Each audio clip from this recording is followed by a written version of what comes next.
Happy Wednesday. Man, Wednesday already? We're halfway through the week? All right, well, you know what that means. That means we're going to start asking for your 80s bump music request for Flashback Friday coming up a little bit later on this morning. Let's talk law enforcement for a few minutes. Our friend Chief Tom Weitzel, who now works with Awake Illinois, among some others, got a very loud national presence because of his experience in law enforcement, especially as a chief, and in doing so in the state of Illinois, which has become basically government-wise essentially hostile to law enforcement. He was on the show with us on Tuesday, laying out the need for what he says is federal legislation that needs to be passed. Okay, so this is law. This is a proposed law that would essentially make sure the bad guys who attack cops face consequences, even in some of the most anti-cop blue states. Also, the scourge of police officers getting attacked and ambushed, that's all wrapped up in this as well. So here's the conversation we had with Chief Tom Weitzel. You know, one of the things that should be a nonpartisan, everybody agrees on, is that we can debate what the laws should be. We can debate what should be criminal and what should not, among different things. But overall, the idea that we want to stop bad guys from hurting people and we want to support the law enforcement that protects us, that shouldn't be a partisan thing. That should not be something that we fight and disagree over. Yeah, keeping the public safe and putting bad guys behind bars should not be a blue donkey versus red elephant issue. No, it should not be. But that's what we're saying. You know, how much support is there for law enforcement? Well, it depends on whether you're in some cases in a blue state and a red state. I'm not going to say all blue states are anti-law enforcement. There are some that support their law enforcement. You know, Illinois, there's obviously a lot of frustration with the state government. Now, is there more that can be done at the state level? Yes. Is there more that the national federal government should do? Well, Chief Tom Weitzel, with our friends at Awake Illinois, argues that, yeah, there is. And we've got Chief with us right now. Chief Tom Weitzel, thanks for being back on the program, Chief. Good to talk to you. So let's start with the situation where we're at. Anytime that law enforcement is involved in a shooting and violence, it's always obviously a terrible situation. But we have had a consistent number of law enforcement assaulted and even killed around the country, including in Missouri and Illinois. A lot of people may not realize we've had some law enforcement officers killed this year already on both sides of the river. Yeah, it's a real epidemic, and I say that because as of speaking with you this morning, it's actually gone up. So there's now 173 police officers in the United States that have been shot thus far in 2026, and the latest one was Ritterman, Ohio. And in that case, an officer was shot and killed. Two other officers were shot at the same call for service. They're still alive, and a police canine was also shot during that incident. It's pushed it up to 173 officers, and Congress seems to be doing nothing. You were speaking about our two states. Well, in Illinois, we've had 4 officers shot in the line of duty, and in Missouri, they've had 4 officers shot in the line of duty also. The thing is that the shooting of police officers doesn't get the attention that obviously killed in the line of duty does. But there is a piece of legislation that's been pending in Washington for years called the Protect and Serve Act that would hold individuals accountable. And the one really important thing about this federal legislation, it affects every single police agency in America, meaning the federal legislation would cover local state police, whether you're a municipality, a city, a college police department. So it's not only a federal piece of legislation. They wrote it so it would protect officers throughout the nation. What would the legislation actually do? I mean, how does it protect law enforcement? Well, it'll hold those accountable for targeting police officers, especially in ambush attacks.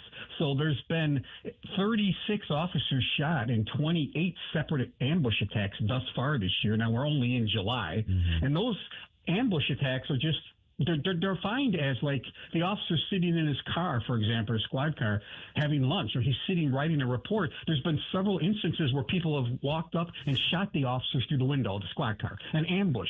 They weren't called to the scene to handle a problem. Somebody just attacked them randomly with a firearm. This would hold them accountable. It would also put the death penalty into play for anyone who murders a police officer in the line of duty. It would do it nationwide at a federal level.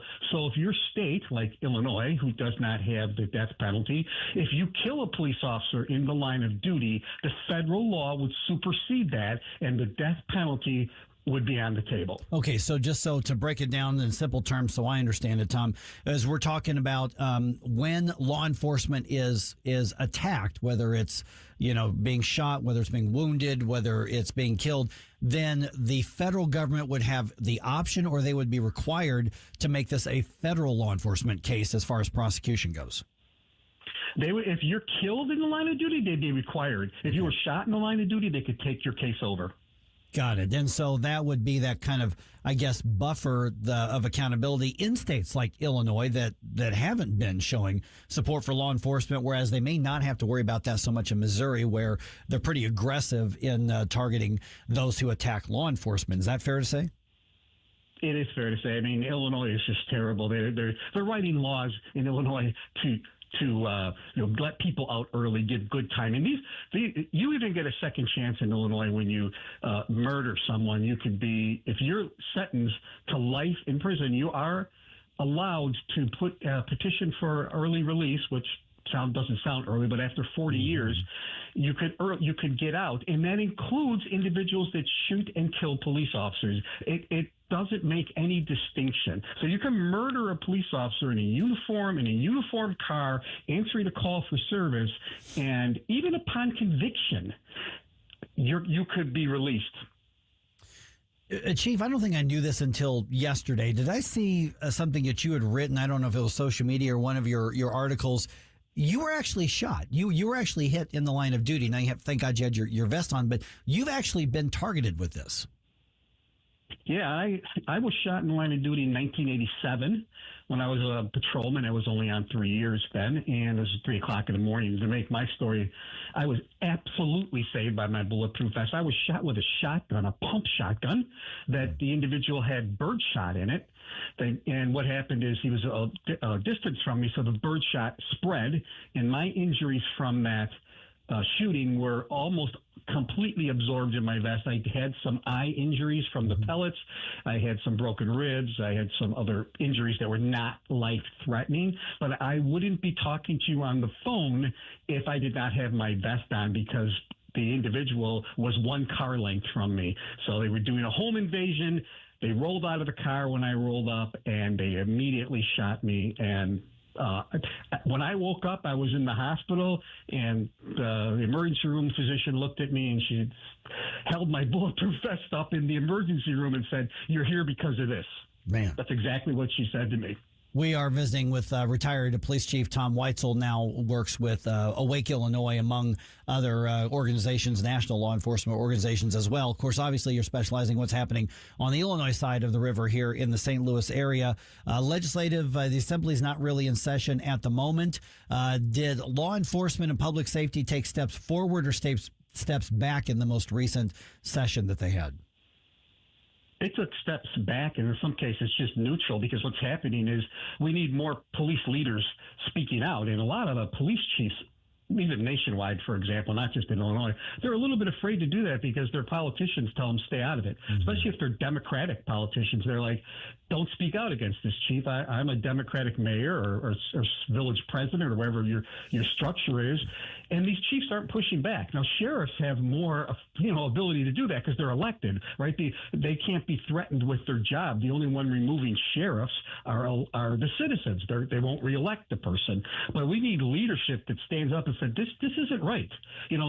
I'm not going to stay out of the fray, so to speak. I'm going to speak up that these laws and these legislation, not only that you're passing that prevents us from doing our job, you're taking tools away from us. In Illinois, they want to take away AI. They want to take away license plate readers. They want facial recognition, which has solved thousands of violent crimes in the state of Illinois, they wanted to eliminate, not just reduce, eliminate that tool for law enforcement.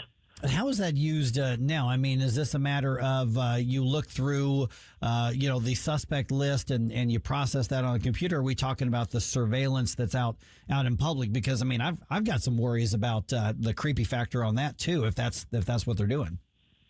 No, what they're doing is that every single camera is in a public way. The United States Supreme Court has ruled as long as it's in the public way, it's 100% legal. So these are cameras that are on the roadways or they're in public venues. For example, you enter a football game, and as long as it's posted and it's shining, the camera is shining down on the public way entrance, it's legal. Those are the types of facial recognition. And then they're also running that against known databases of convicted criminals.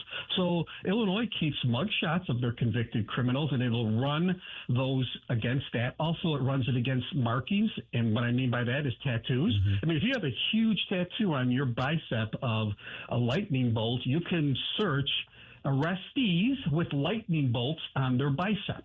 And if you are convicted in Illinois, that would pop up. And then you could match the pictures. And we're talking about individuals wanted for child sexual crimes, for armed robberies, for murders, for shootings. They're not looking for people wanted for theft. Okay, these are violent criminal acts. Now, could this go too far? Because this has got kind of an Orwellian vibe to it, though. Any tool can be misused, right? There's no doubt about that. So what has to happen is law enforcement leaders, chiefs, they have to have really good policies and they have to enforce it. Here's the thing that I was chief for 13 years. I'm telling you, if you misuse a police tool that you're given, not only should you be terminated, there should be a criminal charge that comes with that, and that would stop. So if you misuse license plate readers, or you misuse databases that the police are allowed to use, you're terminated, and should be a crime of official misconduct, and you are charged, and that will end that. And there should be no disagreement on it. If you misuse it, you're fired, and we charge you with a criminal act. Okay, so as we wrap up here, Chief Tom Weitzel, obviously the federal law enforcement bill that you were just talking about still kind of floating out there in Washington, D.C. Is that anywhere near an action point at this point? Or is that something that you want to see more kind of fires lit under the politicians to get it moving? And then the follow-up is going to be in Illinois when they go back into session, when the assembly goes back to Springfield. What is it that's realistic that can get done given the lopsided Democratic, control of both chambers? Well, as far as the legislation in Washington, they need to, I would hope that people would call their elected officials, their federal elected officials, and ask them to either sign on as a co-signer to the Protect and Serve Act and get it pushed through. It needs to be. It has not been called for a vote. So at least call it for a vote.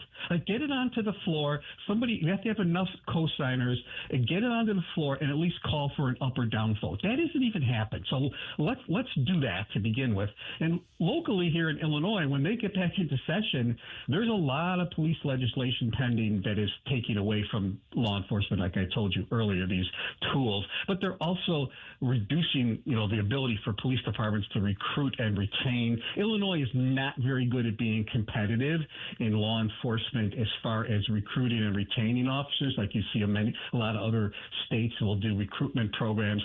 I read a story recently that between California and Illinois, they lost 600 officers to the state of Florida alone. That because of incentives to come and work in law enforcement in Florida. Yeah. So they need an atmosphere that like that state does, that they support police. Well, literally, Governor Ron DeSantis flew to Chicago to make the case for law enforcement to go to Florida, and Florida has one of the lower crime stats in the country as a result of Governor DeSantis' leadership saying, I'm going to find good police officers all around the country who are willing to still be police officers in a state that actually supports them, and then you see the benefits down there. Yeah, for sure. I mean, police officers need to be held accountable. That's not what I'm saying. But why would you not want to go work where not only the citizens are supporting you, but your elected officials are supporting you? All right, 314-912-1019. As always, that's how you get involved in the conversation here. Don't forget, it's Wednesday, so start sending in those bump music requests for 80s bump music for this coming Flashback Friday. Send those over to Jerome, or you know what, put them in the chat box on Rumble, or tweet them at us, or put them in the Facebook comments. We'll find them. I don't know if there's a theme this week. We'll get that from Jerome here in just a little bit on 101.9 and 94.1 News Talk STL.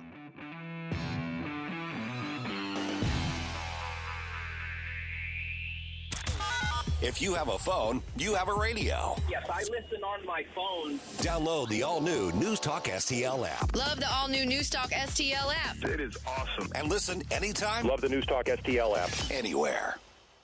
Tony Colombo here for All Solutions Pest Control, the team Christine and I trust to protect our home. We've used multiple services at multiple homes over the years, and I can tell you from all that experience, All Solutions is second to none. If you have a pest problem of any kind, or more importantly, just want to prevent a problem, All Solutions is the team to call. Learn more and take advantage of their incredible $67 introductory offer right now at allsolutionspestcontrol.com. If a pest-free home is your goal, call All Solutions Pest Control.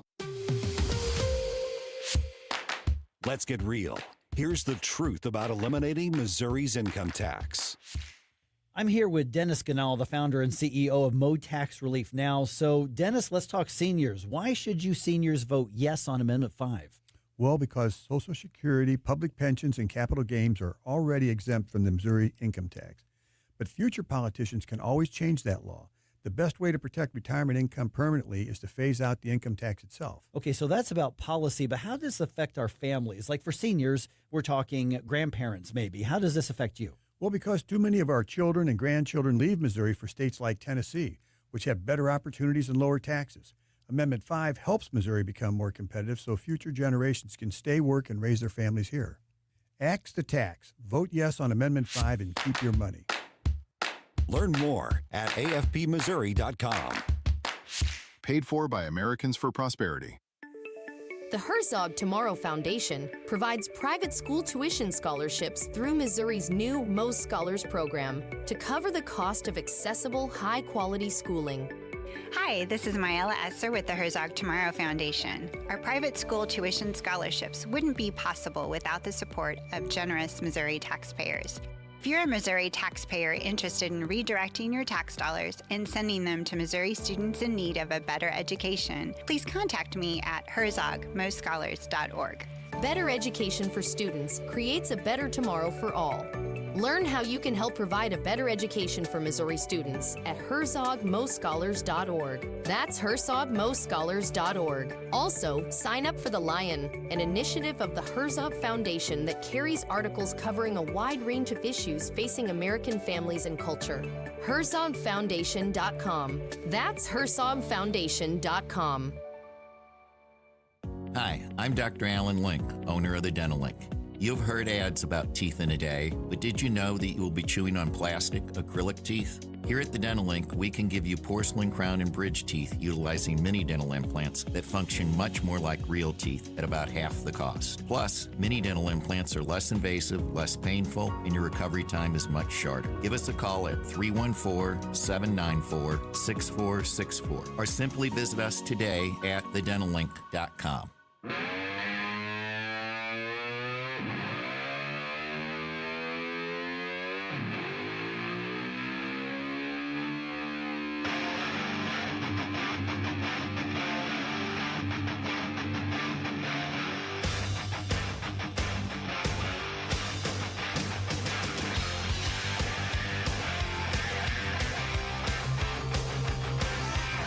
Get up, St. Louis. It's Mike Ferguson in the morning.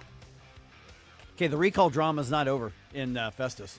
Ooh. Yeah, now it may be close to being over one way or the other, but it's not over just yet. All right, 5:53. No, 5:54. 5:54. I want to be accurate. It just turned 5:54. All right. So I've got some of the details in the news dump here in a little bit, but basically, a lawsuit was filed to challenge the city's decision to not put the recall election on the ballot, which we expected was going to happen. So now we're getting word that we could get a decision from the judge any day now on this. Now, the judge obviously has two options in this case. One, overrule what the city did and proactively say, you must put this on the ballot. There are enough signatures on this petition. End of story. Or the judge can say, the city attorney is right, or somewhere near that, and the petition itself doesn't qualify under the structures and the complaints that are allowed for recall in the state. That's basically the only two options I think the judge has, from what I understand here. But time is of the essence, and there's money being raised for the legal effort and all that kind of stuff. But the judge, according to some media reports that were published last night and this morning, looks like fairly close to making the decision. Which at some point there's a deadline to certify stuff for the ballot, which is coming up. So we'll see what happens on it. Yeah, it seems pretty cut and dry. It's either we can do this or we can't do this. Right. Precisely. Okay. Also, where in the world is Mitch McConnell? That's a good question. He's in the hospital. Oh. So he's been there for I guess like a week now. Now, we don't know why, but he's had health issues. I mean, from just like freezing up and, if there were a human version of like the rebooting loading circle thing, that would be what's going on with Mitch McConnell. We don't know why, but multiple senators have said, we've talked to him on the phone. Scott Jennings, the conservative pundit on CNN, says, I talked to him on the phone. So he's eager to get back. He's 83, 84, something like that. And he's showing every bit of that, bit of that age. And so he's being treated for something, but we don't really know what it was. We've heard, rumors of all kinds of stuff, which is just kind of silly to pursue. But they did confirm that, he's been in the hospital for like a week now, which happens when you're 80-some years old. Good thing he's not running for re-election, obviously. But he's around. He, got 6-8 months left on his time in office. We'll see whether he makes it, because the Republicans are pretty narrow margins as it is. So we'll see whether he'll be back, when they return later. Well, another week or so. So, yeah.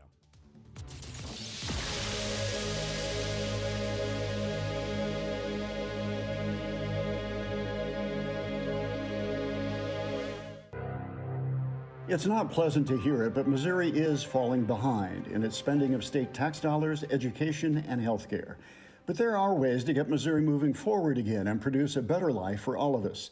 That's why we at the Show Me Institute put together a 2026 Missouri Blueprint, a roadmap on how the state can move to a brighter future. The blueprint covers policy ideas from taxes to government transparency, from education to healthcare and budget reform. Let's allow students to attend the school of their choice. Let's adopt new proven methods to help the many school kids who can barely read. Let's limit state spending growth for Missouri's long-term financial stability. And let's invest in future needs with more nuclear energy. Why not common sense reforms to make things better for all Missourians? Check out our 2026 Missouri Blueprint, moving Missouri forward at showmeinstitute.org.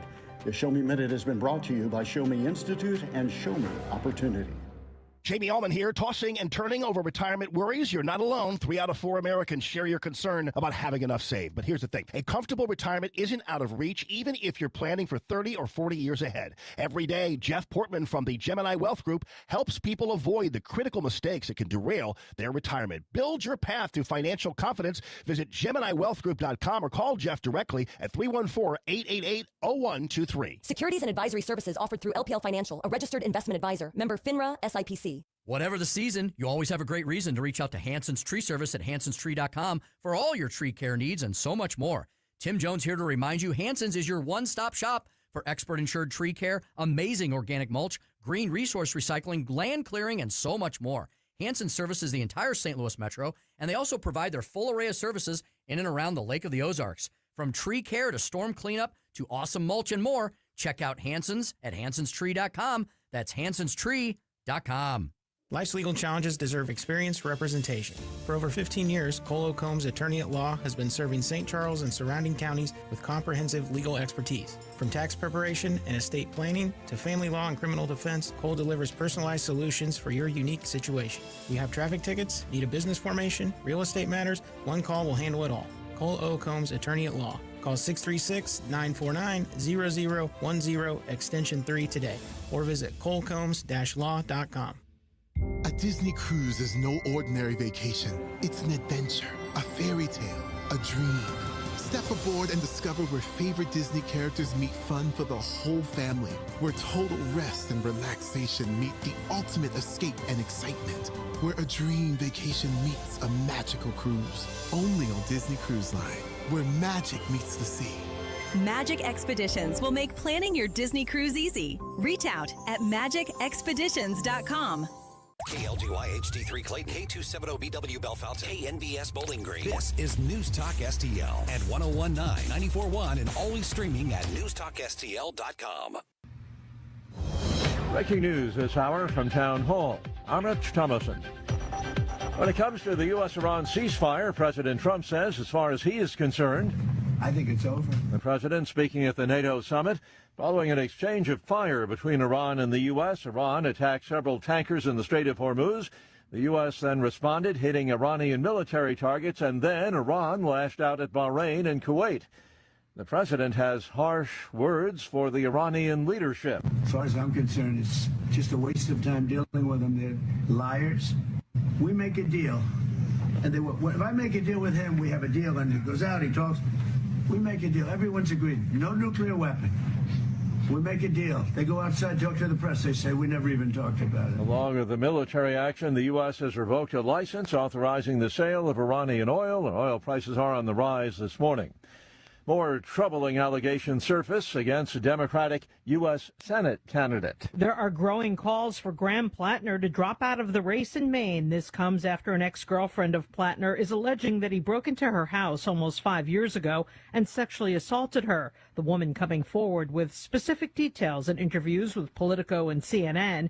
New York Senators Democrats Chuck Schumer and Kirsten Gillibrand urging Plattner to leave the race. Plattner has a July 13th deadline to drop out in order for Democrats to replace him on the ballot. Laura Winters reporting. In New York City, it appears that crews have managed to stabilize a Midtown Manhattan high-rise. Buckling columns and sagging floors at the construction site forced evacuations yesterday in and around the building. The building's a former Pfizer headquarters. It's now being converted to luxury apartments. On Wall Street, the Dow futures are down. Blue chip futures down about 564 points. More on these stories, townhall.com. Hey, I'm Kirk Cameron. Is health insurance eating up your budget for 2026? If you're looking for ways to better steward your finances, consider this: Christian Healthcare Ministries. It's a health insurance alternative at half the cost. Join CHM today by visiting chministries.org/wellness. While insurance companies tell you when to join, what to pay, and where to go, CHM is different. As a ministry, CHM allows you to share the burden of medical bills with other Christians. You can enroll, switch programs, or leave at any time. Christian Healthcare Ministries. It's a world of difference. CHM has 4 flexible programs. You can pick any certified doctor, surgeon, or hospital that you want for eligible care. So make the switch. Take your paycheck back from health insurance this year. Join CHM today by visiting chministries.org/wellness. That's chministries.org/wellness. From the News Talk STL Weather Center. I'm meteorologist Chance Scotch with your first alert forecast. We've issued a first alert weather day for Thursday afternoon for the potential to see strong storms. That'll begin from 3 p.m. lasting till about midnight. But today, going to be looking at little bit of some cloud cover, partly sunny skies, a high of 89 degrees, a few isolated chances of some showers and storms as we head towards the afternoon hours, but those are even going to be looking hit or miss. Thursday, a high of 93 degrees as we warm back up. Scattered chances of showers and storms last Friday into the upcoming weekend. From the First Alert 4 Weather Center, I'm meteorologist James Scotch. This hour of News Talk STL brought to you by Chris Cooper and Serenity Wealth Management. Business owners, download your free playbook for financial clarity at SerenityWealthBiz.com. That's SerenityWealthBiz.com. Hey, it's Vic Porcelli. We're sitting here with our great friend, Chris Cooper. Hi, Chris. What's going on, Vic? How are you? I hear you wrote another book. This one's an e-book. Is that right? The Business Owner's Playbook for Financial Clarity. So it is a great book for entrepreneurs. It's a very short guide. Give people, business owners, the ability to understand key questions that are important, such as succession planning, legacy planning, getting the IRS out of our pockets, right? Because do you like paying taxes? I do not. I don't think anybody likes paying taxes, right? That just makes sense. And then always talking about protection. And then the other thing from a business owner perspective, what is the biggest asset a business owner has? Probably their business itself, right? We need to make sure we understand what the value of that business is as well. So this new book I'm sure it's incredibly expensive, right? How much? No, it's a free resource. Oh, it's free. We provide guidance, we provide education because we want to make sure people feel educated and understanding because sometimes you don't know what questions to ask, and we need to make sure we help arm people with information to ask the right question. Reach out to Chris and Stacy today at SerenityWealthNow.com. Investment advice offered through Fortis Capital Advisors, LLC. On the next, Larry Connors, USA. The story behind the story, the Catholic Church named Mother Teresa a saint. Others claim she was a monster. Larry Connors, USA. Now, weeknights 6 until 8 on News Talk STL. Mike Ferguson. Shut this sucker down. Susie Moore. I disagree on his assessment of the situation. Get up! Can't you hear the alarm? Get up, St. Louis. You're not supposed to lie, but you're definitely not supposed to lie when you're under oath. Mike Ferguson in the morning on News Talk STL. All right, didn't happen yesterday, but it's a matter of time. Just a matter of time. We could be talking hours, maybe days here, but not more than days here. Graham Plattner not exactly winning the PR battle. Nope. Jeez. This guy. I mean, there's nothing new as far as us saying, hey, he's a crappy human being. Yeah. I mean, there's another allegation out there, which I am not going to describe in detail on the air. No, that one, the one that came from the ex-girlfriend? Yes. Oh, yeah. I'm not. It's a morning show. There might be kids in the car. I'm not doing that. Yeah. No, I have a confession to make, by the way. What's that? I didn't even think of it yesterday when I put together my morning minute, but I referred to the SS Plattner, on his way out, and didn't think about SS. Oh. Until someone pointed out, they're like, that was brilliant. I'm like, it was an accident, but okay, it works. It was accidentally brilliant. It was accidentally brilliant. It happens to me. But anyway, I think he is on borrowed time at this point. Well, and it's funny because a couple things. One, I was looking at some of the coverage basically from News Nation and from some of the main media there. And a lot of the media is already moving on and reporting on, okay, who's going to replace him? Oh, yeah.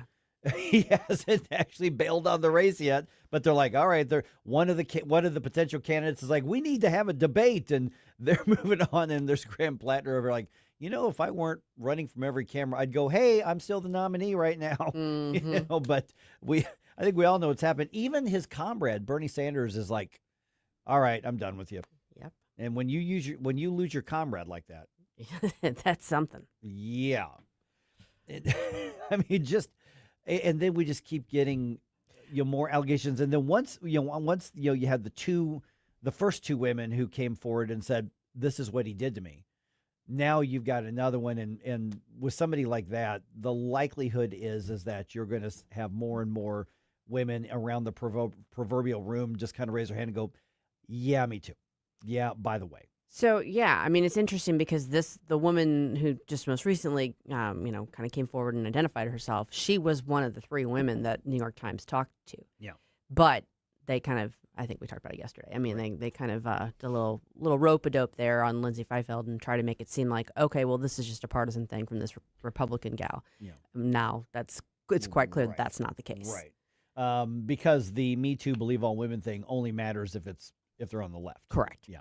I mean, I'm not even going to stop my fist. That's just it how only it goes. matters if your candidate isn't polling as well as you'd like and you think they might lose anyway, so you're just going to go ahead and run the bus over them and get rid of them. Yeah, and because what's happening right now is the Democratic Party is trying to be the party that takes the high ground on this guy and like, look what we did. We took care of our guy. I'm like, you ran cover for him for months. I was going to say, after months and months of other people saying, you had a problem here. Yeah. Yeah. And it goes back to what Nazi tattoo?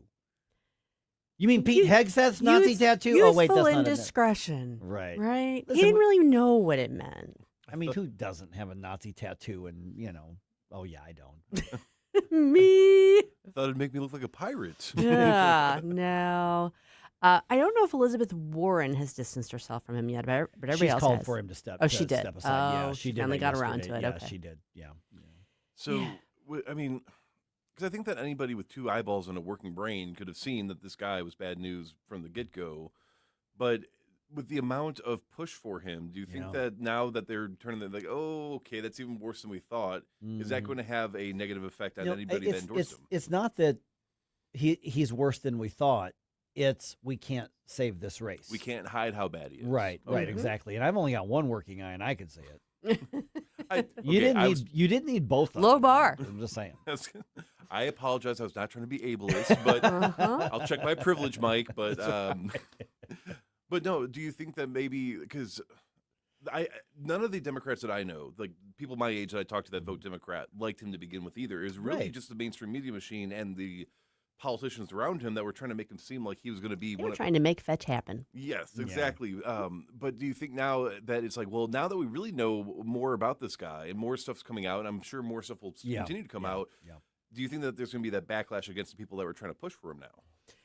That's a good question. Well, so in some instances, yes, we kind of talked about this yesterday. Mm-hmm. Like, I don't think Ro Khanna is going to, suffer any sort of electoral defeat because he was in this guy's corner. Now, Town Hall had an exclusive yesterday about the fact that Dan Osborne out of Nebraska, the independent who's running to challenge Pete Ricketts, I think, he... Good luck with that. Yeah. Well, he was apparently one of the people that was, like, big into recruiting Platter. Like, he was he's been kind of behind the scenes trying to gather, like, so-called independent candidates really who are of the left, but to try and run them in the more moderate districts. And Plattner was one of his babies. And I don't know that it was solely him, but his campaign person is on camera acknowledging that. And so there are people who I think may be more instrumental in his rise who might actually pay a price for that. For instance, Osborne. But yeah, we used to have a lot of vetting of all the candidates, and there's like none. There's nothing now. I mean, at this point, and again, you could argue there's, to some degree, this is on both sides. I mean, obviously, Donald Trump has a pretty sordid past personally and business. His was out there the whole time. Right. Yeah, but he never hid from it. There wasn't an issue of vetting. Right. And so it's but now the culture has shifted to where, everybody wants the bad boys. Everybody wants the I guess the loud guy at the end of the bar. That sort of thing, as opposed to the prim and the proper and the, old-fashioned suit and tie, finger in the ear type. And that's just how things have shifted. Is there a possibility that we go, maybe this didn't work out, and we start shifting back, Republican or Democrat, shift back to something more traditional at some point, whether that's good or bad? Well, I think there's two different layers to that. I mean, there's the bad boys or the bad guys in terms of someone who's got a lot of personal baggage, as opposed to someone who has a loud, brash personality who maybe doesn't have the personal baggage. I mean, those aren't always, they can overlap, but they don't have to. Is I guess my point. So the obviously the person who plays the best on social media, viral clips, whatever that person's actual personal background is going to have an advantage at this point in time. Do we reach a point where that doesn't matter anymore? I don't know. I mean, it was fun for a little bit, but I'm really getting tired of watching, Congress members and politicians in general look like they belong on the set of Jerry Springer. Yeah, I mean, exactly. Seeing how some of these people act, it's just theatrics, and I'm sure some of these people are authentically just this kind of loony, but there are times where it really comes off as, I'm going to make it a spectacle, and it's like, no, just govern, just do your job. David just recently introduced me to Jerseylicious. I had not experienced Jerseylicious before. It's a reality show based. I'm not familiar based with in it. like a Jersey hair salon back in like the late aughts, maybe like the 2000 teens ish. So it was came along after Jersey Shore, and it's everything you think it is. Wow. But that's what I'm thinking of now. It's like so many of these viral moments from Congress critters, and it's like, go back to Jerseylicious. Right. Like, come on. I've never heard of that. I had heard of it. I had not watched it, Yeah. but now I have been introduced, and it is, everything is it's as wonderful as it sounds. But yeah, that's the whole, I don't know. I mean, there was at one point we wanted to look up to all of our leaders and put them up on pedestals, and I think to some degree we also loved knocking them down because the higher the pedestal, the farther they fall, and that sort of thing. And then, there is a case to be made saying, how about normal people leading? Mm-hmm. And we went from the stuffy, elite, because we trust them because they're smarter and they know more and they're that sort of thing, to the country club what we're having. Yeah, the country club to the dive bar. Okay, And believe me, there are people that make better decisions from dive bars than in some country clubs. But there's got to be probably some just culturally happy medium in there somewhere where real people who live in middle income stuff get a chance to lead, and you don't have to be on one end or the other. Well, I mean, okay, take Senator John Kennedy. Mm-hmm. Now, he has perfected the art of saying the catchy thing and getting the viral hit. Yes. And yet, he still comes across as sort of a fine country gentleman kind of guy. So he has found a way to kind of do it. Eric Schmidt. Yes, that's a good example. I mean, he's out there front and center in front of the camera. He's got his bloody nose. He's got his little viral hits. Sometimes he goes a little over the top, comes in off the top rope. But he also manages to kind of put the suit on and look like he knows, looks like a lawyer who knows what he's doing. That is an excellent example. By the way, John Kennedy, you've nailed completely. He's just that's who he is, and that's how he may be one of the most highly educated members of Congress, members of the United States Senate in history. Mm-hmm. I'm reading his autobiography. Actually, I think I lost it. I had to buy another one. And he just nonchalantly is like, yeah, this happened. The first paragraph or first chapter, rather, just kind of gives background. Oh my goodness, that Southern drawl that he grew up in and everything. You don't realize this is one of the most highly educated men probably in our country's history to be in the United States Senate. And we've had a lot of elitists with a lot of paper on the wall, but he truly is probably one of the most brilliant people you're ever going to talk to. Yep. But he still manages to stay grounded. He does. He does. He's done a very fine job of it. We've got a soundbite from him in the news dump. Just honestly, yes, he's talking about an actual news topic, but I chose him just because it's John Kennedy and it's a national treasure, and that's coming your way. Well, you know who else is brilliant? Jerome. Yes. Jerome is brilliant at picking out great bump music, especially for Flashback Friday, which is why, since it's Hump Day, Bump Day. Hump Day. I had the camels in my mind. It's Bump Day. Yes. We are requesting that you get your requests into Jerome. Send in your requests for Friday's bump music, Flashback Friday bump music. Do we have a theme this week yet? Not yet. Okay. Maybe some songs to help us cool down from this heat. All right. Yeah, there you go. Songs that make you feel cool. Send them into Jerome at NewsTalkSTL.com.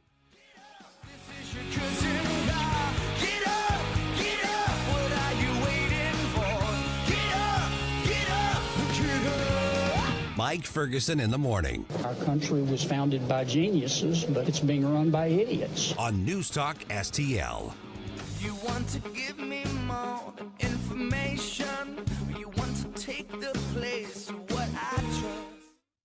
All right, you all have heard me talk about Window World before. They are one of only 2 replacement windows with the Good Housekeeping seal of approval, and they're ranked number 1 in the country for a number of windows sold by Qualified Remodeler magazine.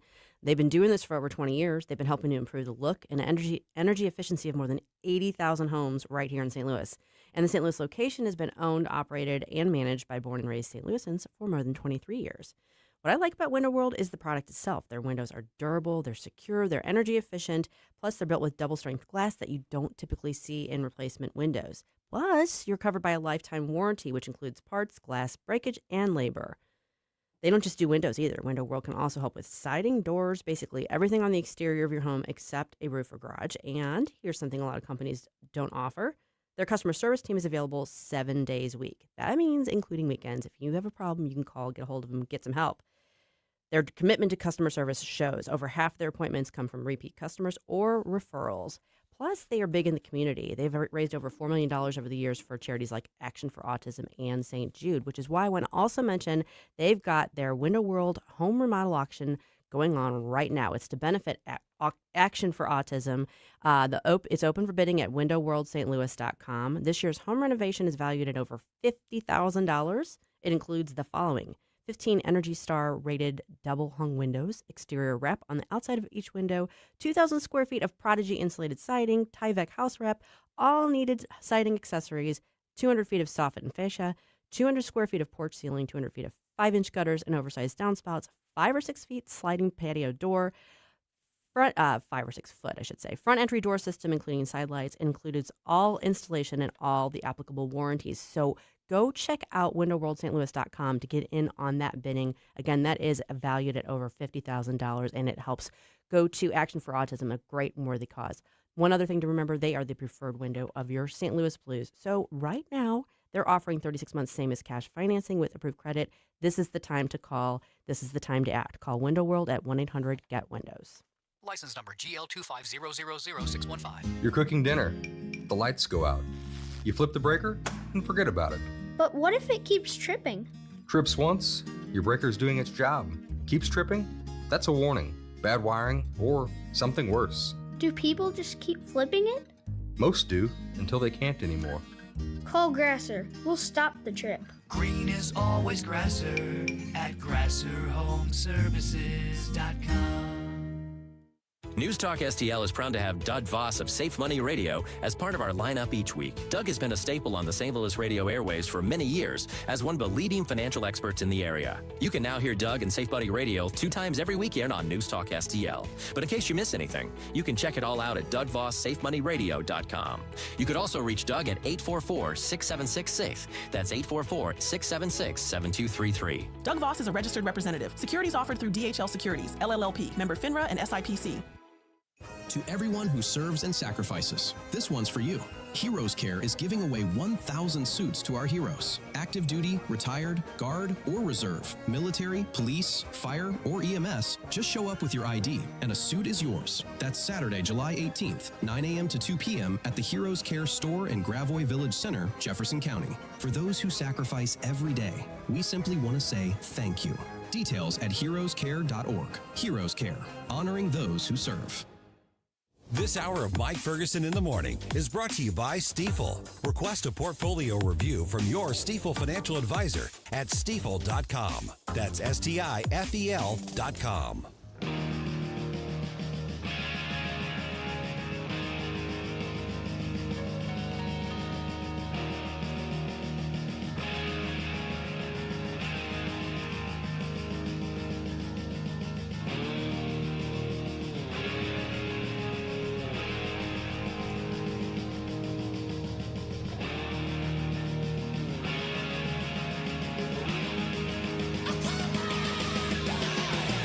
Hey, this is Carl Higbee, host of Frontline on Newsmax TV, and you're listening to Mike Ferguson in the morning on News Talk STL.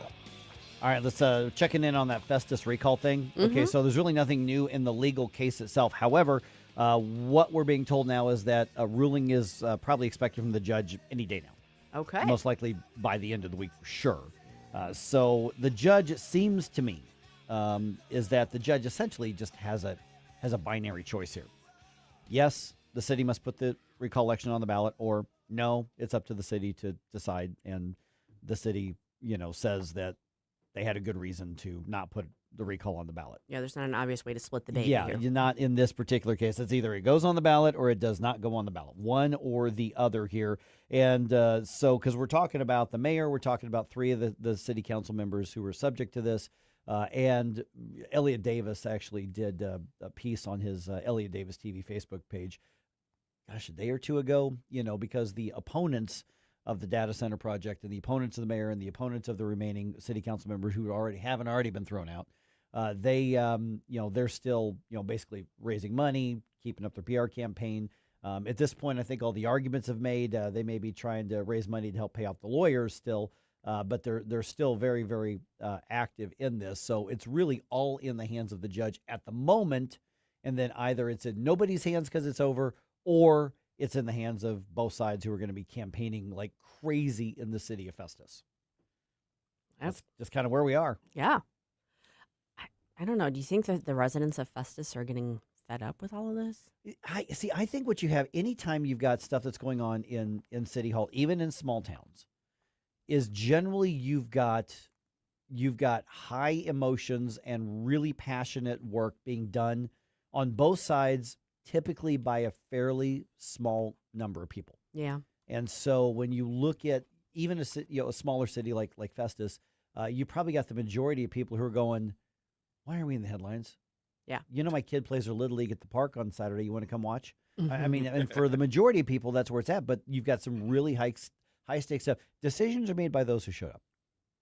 Is there a possibility that the judge would say, look, you can recall these people, but not these people, or it has to be an all or nothing. Because they did the petitions the same way for everybody. Okay. Yeah.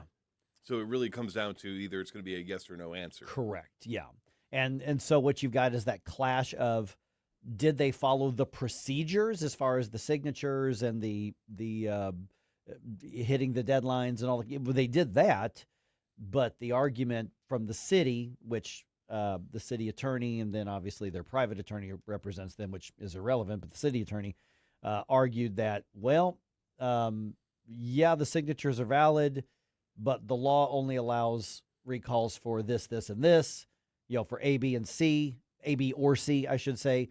And you argue, your argument is D. That's essentially what their argument is. So a judge is going to decide, hey, people said they want to recall, give them a recall election, or no, the city's right. You just didn't follow what this content. Right, it doesn't fall into that basket. Right.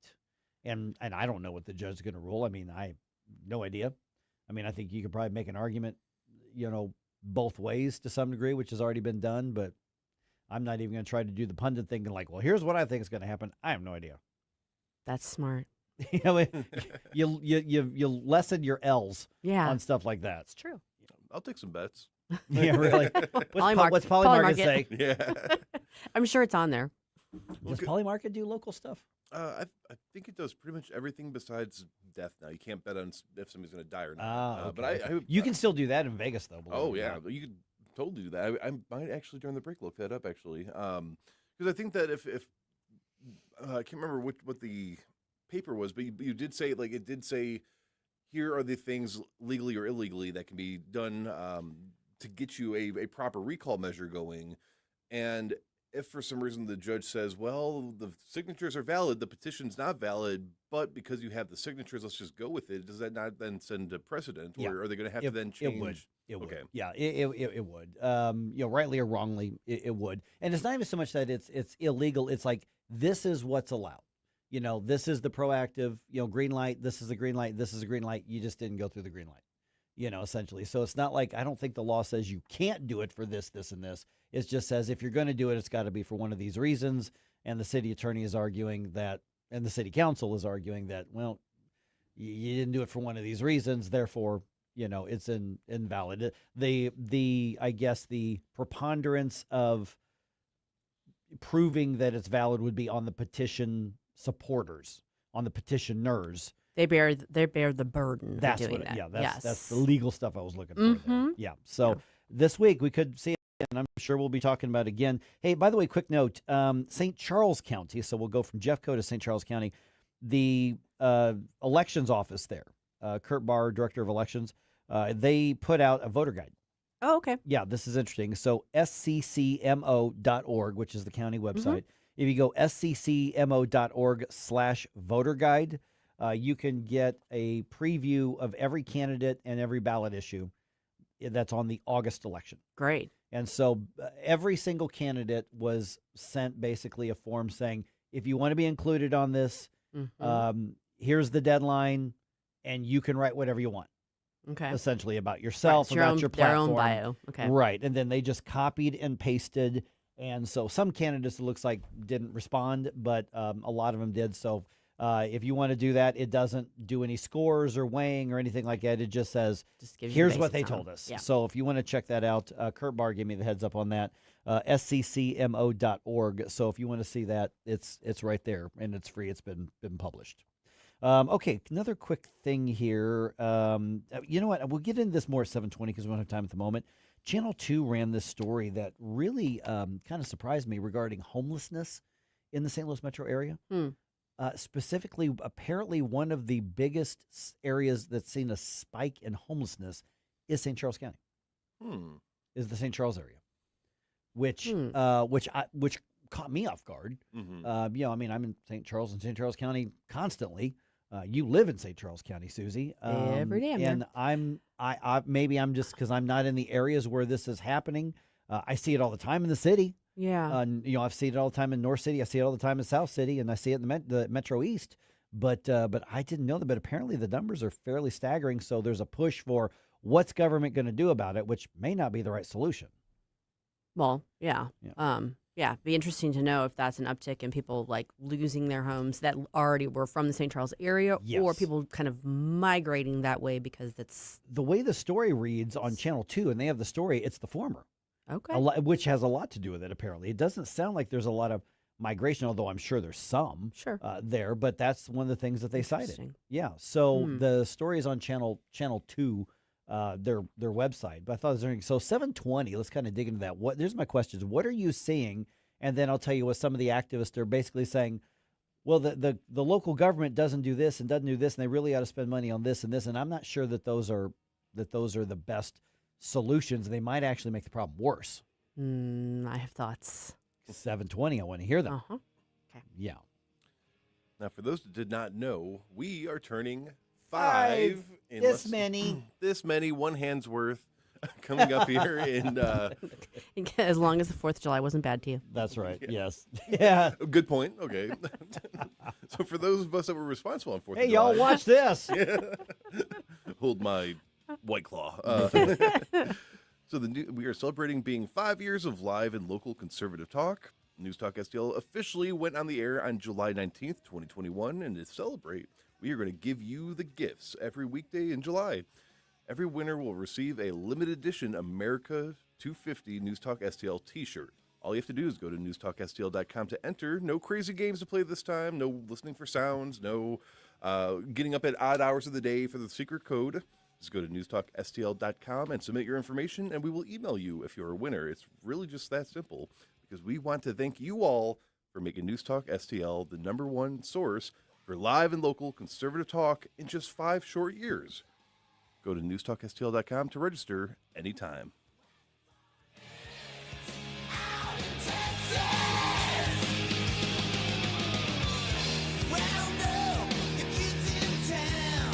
From the News Talk STL Weather Center. I'm meteorologist Chance Gotch with your first alert forecast. We've issued a first alert weather day for Thursday afternoon for the potential to see strong storms. That'll begin from 3 p.m. lasting until about midnight. But today, going to be looking at some little bit of some cloud cover, partly sunny skies, a high of 89 degrees, a few isolated chances of some showers and storms as we head towards the afternoon hours, but those are even going to be looking hit or miss. Thursday, a high of 93 degrees as we warm back up. Scattered chances of showers and storms last Friday into the upcoming weekend. From the First Alert 4 Weather Center, I'm meteorologist James Gotch. Looking for a hardware store that treats you like family? Welcome to True Value Schneider's Hardware, your local gem in Old Town St. Peters. For over 100 years, we're proudly serve you St. Charles County, providing everything from lawn and garden supplies to plumbing and electrical. Need a bolt or fastener? We've got you covered. And don't forget, we're a steel dealership. Whether you need sales, parts, or service, ask for Charlie or Jerry when you come in. We're here to help. Call 636-278-4461 or visit us online at truevalue.com/Schneiders. News Talk STL is celebrating our 5th birthday. And we're giving away a limited edition News Talk STL America 250 t-shirts. It's exclusive, it's collectible, and it could be yours. Just head to newstalkstl.com to register. Happy birthday! Happy birthday, News Talk. Been listening since day one. Happy birthday to my talk station. 5 years, happy birthday. News Talk STL. News Talk STL. Happy birthday to us, and good luck to you. Are you tired of hard chlorinated water drying your skin out, tasting bad, and ruining your fixtures? Jones Air and Water Treatment has a solution to this pollution. Our Hydratech H2O leaves you with great tasting, soft water at all fixtures in your home with one unit. Call Jones Air and Water at 636-899-1040 or visit us on the web at joneswater.com. You can be a filter or buy a filter. Jones Air and Water, 636-899-1040 or joneswater.com on the web. Call us now. All the information I need on the drive to work. Mike Ferguson in the morning. I keep it on throughout the day, whether it's local, national, or something big that's happening overseas. News, analysis, and opinion. St. Louis's #1 for conservative talk. News Talk STL.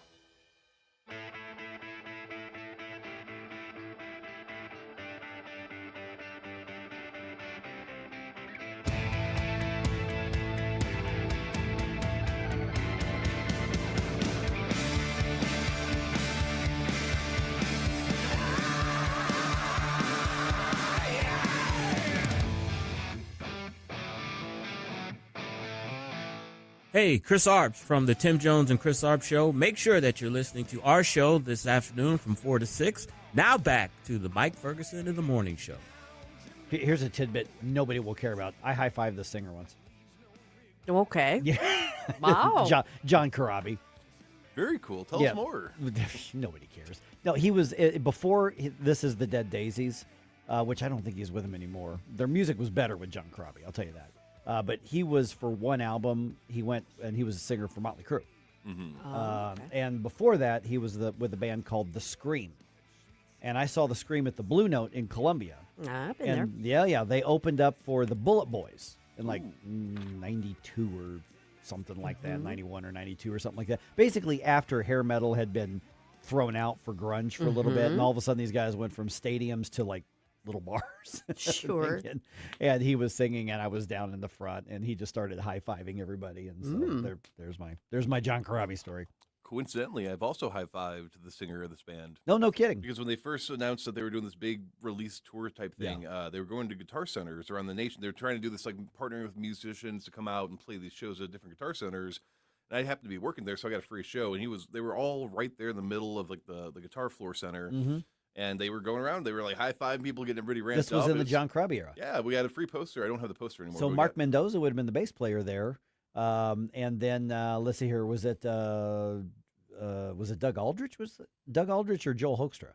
I don't remember. Oh, man. I just know that I got to high-five the guy, too. So. I know none of these people It was kind or of this band. Well, I it was high-fived none of kind of a them. super group from a lot of the 80s hair metal and hard metal guys. Yeah, not my jam. No. You were dancing, though. Well, that's okay. I mean, I can still dance to music. I'm just saying, I feel like the odd man out. I have not high-fived Mr. Corabi. To be fair, I did start out by saying nobody cares about this story. Fair. Well, now it seems like Susie cares a little bit. No. Okay, quick heads up here. Keep an eye on the gas prices. Yeah. Yeah, keep an eye on this here. Maybe, maybe think about topping off your gas from time to time as opposed to waiting for it to get down to a quarter tank or an eighth of a tank or something like that, which is what I think a lot of us do. So with what's going on in the Middle East, it's back to being unstable. A lot of stuff went boom yesterday. A lot of stuff went boom. And crude oil prices went up like 6% overnight. And so some oil deals are off the table now. I will be fueling up once I leave the station. Yeah. So I don't know that we're going to get some giant spike and it's going to go back to where it was before. But this may be one of those where kind of slow and steady over the next week or two, just until we see what happens, might be the way to go. Yeah. But I would expect gas prices the next probably week or so maybe start inching up a little bit just because, we're back to, is stuff going to go crazy again in the Middle East? The ceasefire and the end of the war did not hold. Let's put it that way. President Trump has said, end of the war, ceasefire talks are off the table right now. I'm still a little disappointed we didn't get a bombing show for the 4th. Yeah. So we got it. for 250. We got it a couple days after. I guess like 80 targets were hit. I mean, it was like a lot that was hit. Wow. It was. Yeah. It was indeed. But the bottom line, what's it mean to you? Keep an eye on gas prices. Like I just filled up yesterday, but I did a lot of driving yesterday, so I used up a quarter of a tank of gas. So by the end of the day, I may just top it off myself, and just do that every few days. But maybe that's right for you, maybe not. But we'll see what happens here. All right, let's see here. Of course, that and many other things are being covered at RedState.com. It's true. A lot of other stuff going on. So if you want to check that out, I always keep RedState up on my browser tab here, like literally 24/7. Smart. He's a smart man. I'm well informed, and that's why. RedState.com. So, Susie, give us some pointers. Where should we go today? This is the Red State Rundown. Well, I was thinking earlier that maybe Mike had supervision and was actually looking at my laptop screen while he was talking about that. Because first and foremost, from Rusty Wise, they're scum. Furious Trump explodes, declares Iran ceasefire over. He's, of course, at the NATO summit over in Turkey while all this is going on. And so that was what he had to say today from the stage. He's not happy, and he's saying ceasefire's over. So definitely want to check that out. We have a soundbite from the president in the news up here in a little bit. Yes. This is kind of related. Interesting VIP post from Ward Clark yesterday called Tehran Protest Backlash. Is it time now to revoke this U.S. influencer's passport? This is in regard to one Jackson Hinkle, who was over in Iran saying, like, death to America and all kinds of nice stuff, like a couple days ago, maybe on the 4th of July, that sort of thing. Oh, okay. So there is a provision that allows the State Department to revoke someone's passport, and the question is, maybe this is the sort of situation that calls for that. Could they revoke it while he's out of the country? They could. So he could get to the airport and they're like, back on the plane. You love them so much, why don't you stay there? Yeah. So it's an interesting look at that. And then from yours truly, dueling decisions. DHS stuck between opposing district court orders. We've got the district court in D.C. who 2 weeks ago said you can't continue on with this SAVE system that has to, checks things through Social Security numbers and stuff that has to do with mail-in balloting. There's a judge in Florida that said, oh, well, now, wait a second. We already had a settlement in place that said you have to have that system in place. So now you've got dueling district courts with exact opposite, and DHS, if they comply with one order, they're violating the other one. So it's an interesting little pickle that we have here, and I wrote that up. Okay, redstate.com there, everybody. Let's see here. What else we got? Oh, this is a crazy story out of the city. It's like the Looney Tunes cartoons, where somebody walks in and all of a sudden there's nothing underneath them, and then like the coconut sounds happen and their legs are going and they drop. So apparently that happened for real in the city, except somebody actually got hurt. This is one of my nightmares. Yeah, not bad, but they got hurt. This is one of my nightmares. After living in Chicago for several years and then working downtown in St. Louis for years, my nightmare was always, I'm going to be the one that steps on the grate that, falls through, or the manhole cover that falls through. I'm going to be that person. So what happened is a woman, and this was on the 4th. This happened on the 4th.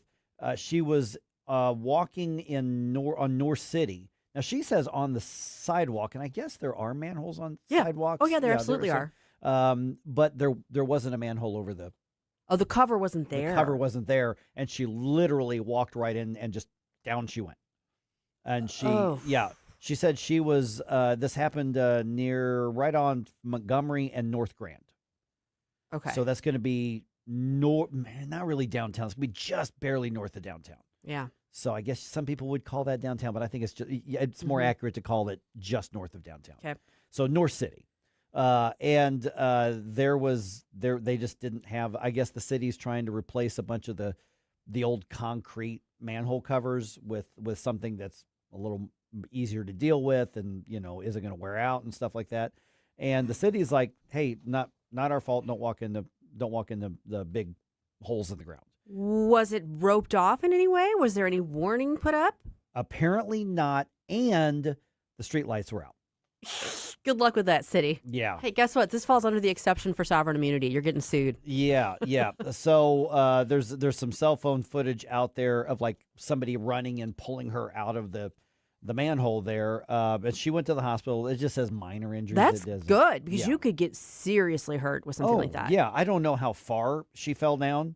It's the first time in 5 years that this has happened in the city. And so it's an MSD, Missouri, the sewer and water district. Metropolitan Sewer District. Yeah. And the covers were deteriorating, so they're working to switch from concrete to cast iron, and they didn't have either one on there. There's absolutely no reason that it shouldn't have been blocked off, with warning cones. Absolutely. No, they're getting the pantsuit off of them. Sorry. Well, okay, so there was it's not like she walked onto the manhole cover and then it collapsed in. It was it just wasn't a hole there. in the ground? It was a hole in the ground. There was no manhole cover. At least the way that the Channel 4's story is describing it, there was no manhole cover. I think it's a cyclist's fault. Listen, I'm always up for blaming some of those cyclists for anything. So I also want to be clear about something. She might be, if this were to go to trial, she might be responsible for some percentage of the fault. It's what they call comparative fault, because you also have to be responsible for watching where you're going. But particularly when the lighting isn't good, and something is a hazard and isn't properly marked, no. Now it says I would not want to be defending the city on that. The comparison thing. No, you wouldn't be defending. You'd be okay. Let's come to an agreement. Let's make a deal. Let's settle. Mm-hmm. But I guess she was either walking to or from a bar, and I don't know if that's going to matter or anything, because frankly, if you're going to or from a bar, what you should be doing is walking and not driving, and that's kind of what the sidewalks are there for, to hold you up. But holes, and I'm not trying to blame her for what she went through, but like, even when it's dark outside, it's not like you don't see a big sudden gape in the ground when you're walking. I mean, unless you're just that belligerently drunk, but like, why would you not, if it's that dark, then it's hard to see. Why would you not use like your phone's flashlight or something? Well, and by the way, the city disputes. They say we didn't have any reports of streetlights being out. And she's saying, no, the streetlights are out down there. That's what I'm saying. She might have some. So we have comparative fault in Missouri. So a jury could look at it and say, well, she's 40% at fault for this. Bottom line is the city's going to be paying for this. Well, now here's the interesting thing. I'm looking at Channel 4 story here. And the woman's name is Jamie Hassan. And let me just read one short paragraph. Hassan fears somebody else could fall into the hole. First Alert 4 reached out to the city of St. Louis, and a spokesperson for the city water division told First Alert 4 that these manholes, known as meter pits, are the responsibility of the property owner. That doesn't make any sense to me. If it's on the sidewalk? Yeah. If it's on the sidewalk, it's the city's. That's what I would think. And how is the manhole for a water sewer district, any utility, going to be the responsibility of the property owner? That just seems disingenuous to me. Yeah, I mean yeah, I don't know. There must be more to that story, but bottom line is, somebody else is going to be paying. Yeah, this woman there were money. there were some of the blue markings, I guess, spray painted around it, but that's at night. That doesn't do you any good. That does not. That does not. All right, is that recall election going to happen in Festus or not? We've got that update in the news dump coming up at 6:50.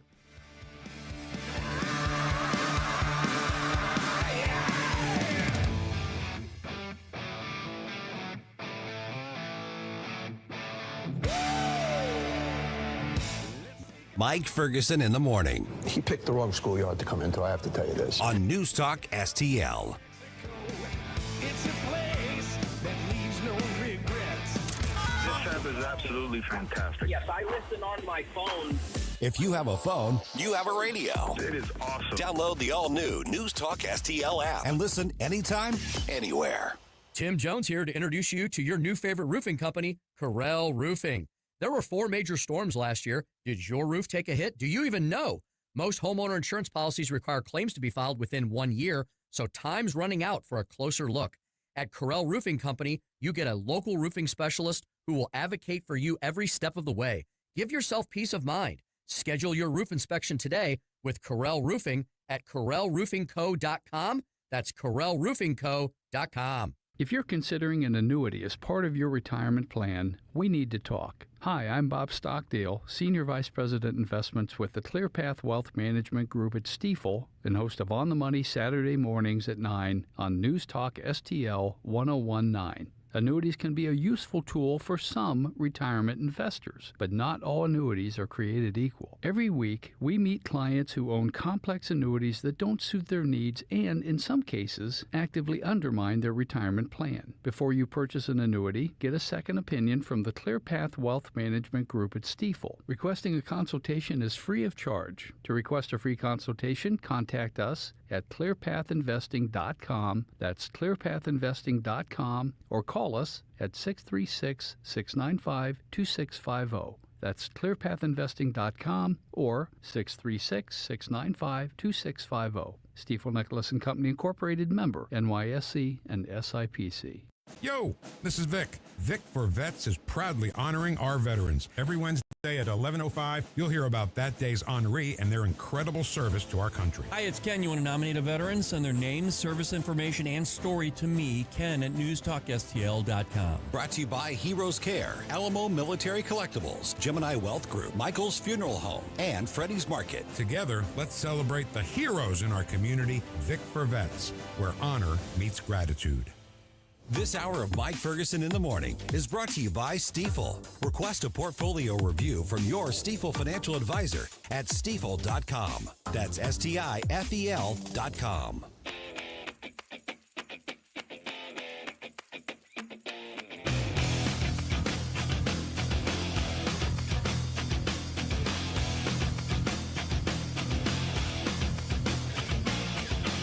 Good morning, Missouri. It's your boy, Joe Pags. I'll talk to you tonight at 10. But right now, let's get back to Mike Ferguson in the morning.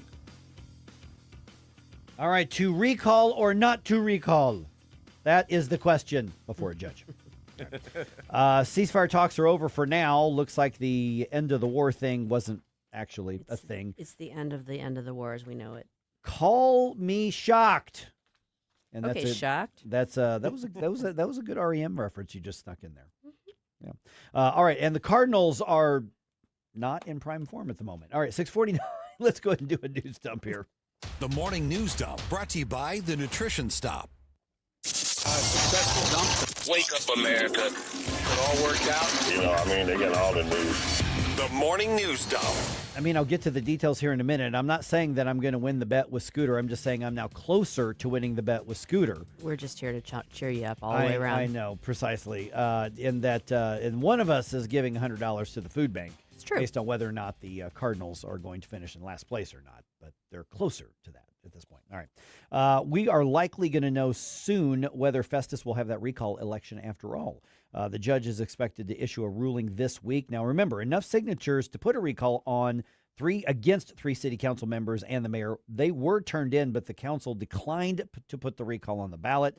The city's attorney says the petition does not meet legal muster because the complaints against the officials do not fall into the categories of legal reasons for recalls. And so that is likely to be decided whichever way. Could be today, likely by the end of the week. President Trump, in the final day of the NATO summit on Wednesday today, as alliance leaders seek to project unity on defense spending, support for Ukraine, other things like that. This comes as U.S. Central Command announced on Tuesday that American forces launched what they call powerful strikes against Iran in response to attacks on 3 commercial vessels in the Strait of Hormuz. President speaking to reporters in Turkey saying that he has had enough of negotiating with Iran. They're liars. They're cheats. They're sick people.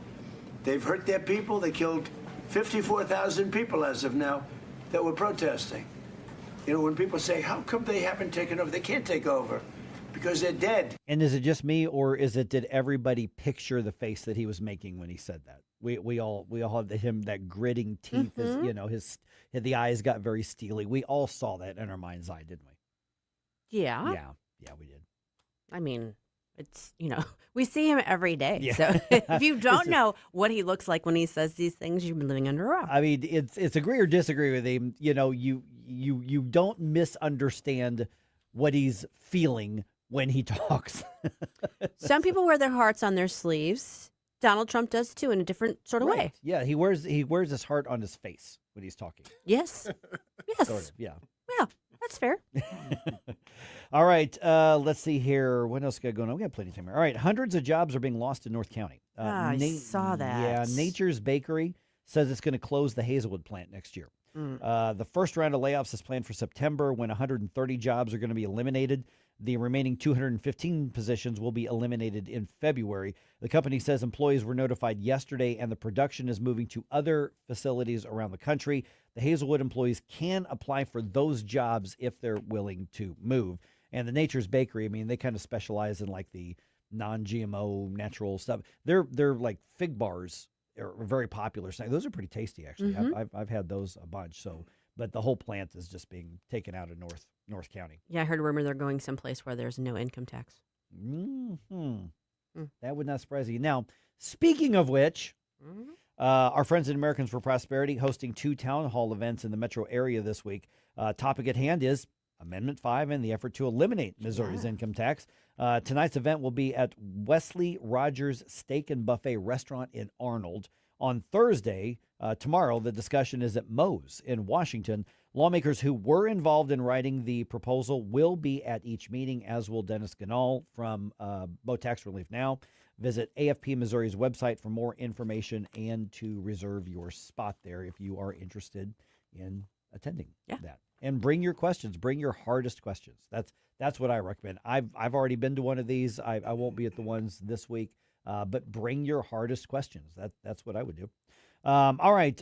Senate leaders now calling on Maine Democratic Senate candidate Graham Plattner to drop out after another woman comes forward with allegations of sexual assault. And since this story happened, there's been another one who has come forward with another story about him basically coercing her into something. I don't want to go into detail on it. It's just not family friendly on the radio that he's accused of. But that's in addition to the actual assault, like as in physical attack sort of thing. It was still assault by a lot of laws, but I don't want to go too. I'm not trying to be a tease. I just don't want to describe it on the air.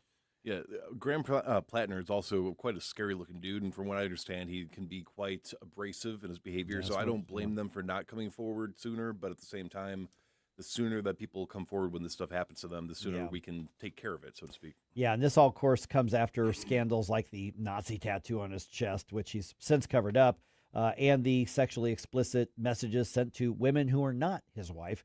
So on Hannity last night on Fox, Senator John Kennedy says nothing gets in the way of incumbent Senator Susan Collins. There's a reason that she's been a United States Senator from Maine since God was a baby.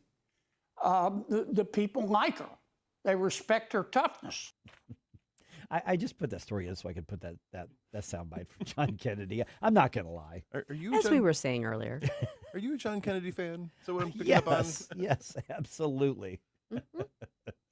And then you've got Democratic, the wannabe candidates who are already lining up to say, all right, pick me, let's have a debate. Let's, they're lobbying for that. Nobody expects Graham Plattner to still be the nominee by the end of the week. Just saying here.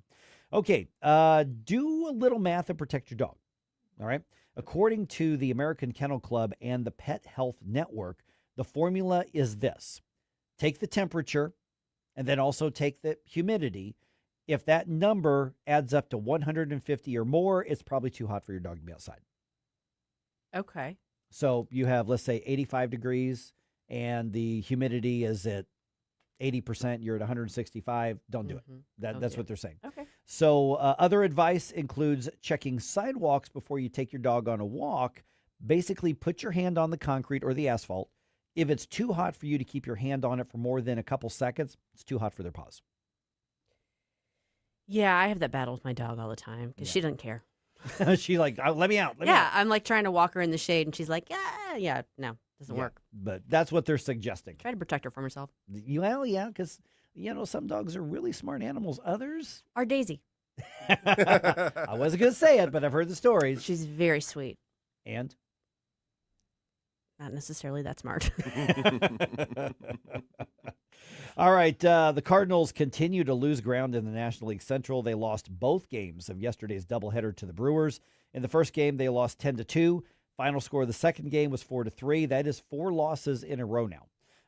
Tonight's game starts at 6:45. Michael McGreevy gets the start for this one. Redbirds are now 10.5 games back in the division. They are in third place and falling. So they're now 3.5 games behind the Cubs, who are in second place, and then obviously 10.5 back from the Brewers, who are in first place. The Cardinals need the All-Star break coming up this weekend. They really, really, really need to reset here.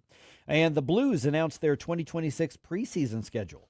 There is a 4-game preseason schedule, and that's going to consist of 2 home and away series with the Stars and with the Blackhawks. The first preseason game is going to be at Enterprise Center. It's going to be on September 19th.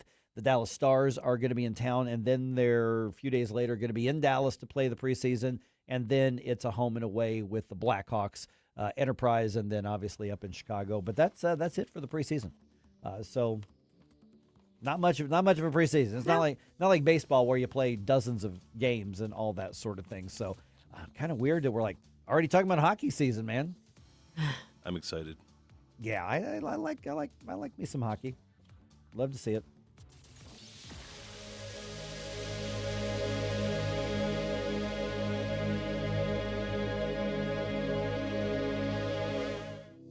Dr. Randy Tobler here, and I know that when you're looking for a dentist, you have to make sure you choose a dental practice that's compatible with you and the needs of your family. Well, I'd like to tell you about my dentist, Dr. Dan Cusimano, and his partner, Megan Dwyer, and their team at Advanced Dentistry at St. Charles. The great team at Advanced Dentistry of St. Charles can accommodate all of your cosmetic and restorative needs because their passion is general dentistry. Implants, crowns, bridges, even dentures. That what you need the most is what they'll provide in a personalized, focused way. And they can provide therapeutic and cosmetic options like Botox and dermal fillers. Get to know them and all they have to offer by calling 636-978-0226 or visit them on the web at advanceddentistrynow.com. That's Dr. Daniel Cusimano and Dr. Megan Dwyer at Advanced Dentistry of St. Charles. That's Advanced Dentistry now, 636-978-0226. Or visit them on the web at advanceddentistrynow.com. I'm Dr. TJ, owner of the Institute of Natural Health, co-owner of Optimal Nutraceuticals, and the host of Wellness One. Wellness One is designed to cut through the nonsense and provide you common sense science-based information regarding health and wellness. On the show, we discuss topics like thyroid health, gut health, hormone optimization, and many others. Our show airs Saturdays at 10 a.m. and 2 p.m. and Sundays at 11 a.m. and 3 p.m. right here on NewsTalkSTL. And you can visit us at inhstl.com. That's inhstl.com. Producer Joey V of the Tim Jones and Chris Arps Show here, reminding you, don't waste a buck on movies that suck. Listen to Joey V's Movies Fridays at 5:45 for reviews you can trust. Brought to you by Harry J. Steakhouse, Freddy's Market, AAA Motor Speedway, and Best Buy Flooring.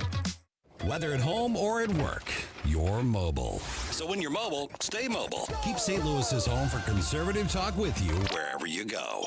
Download the NewsTalk STL app in the App Store or at newstalkstl.com. KLGY HD3 Clayton, K270BW Bellefonte, KNBS Bowling Green. This is NewsTalk STL at 1019, 94.1, and always streaming at newstalkstl.com. This hour from Town Hall, I'm Rich Thomason.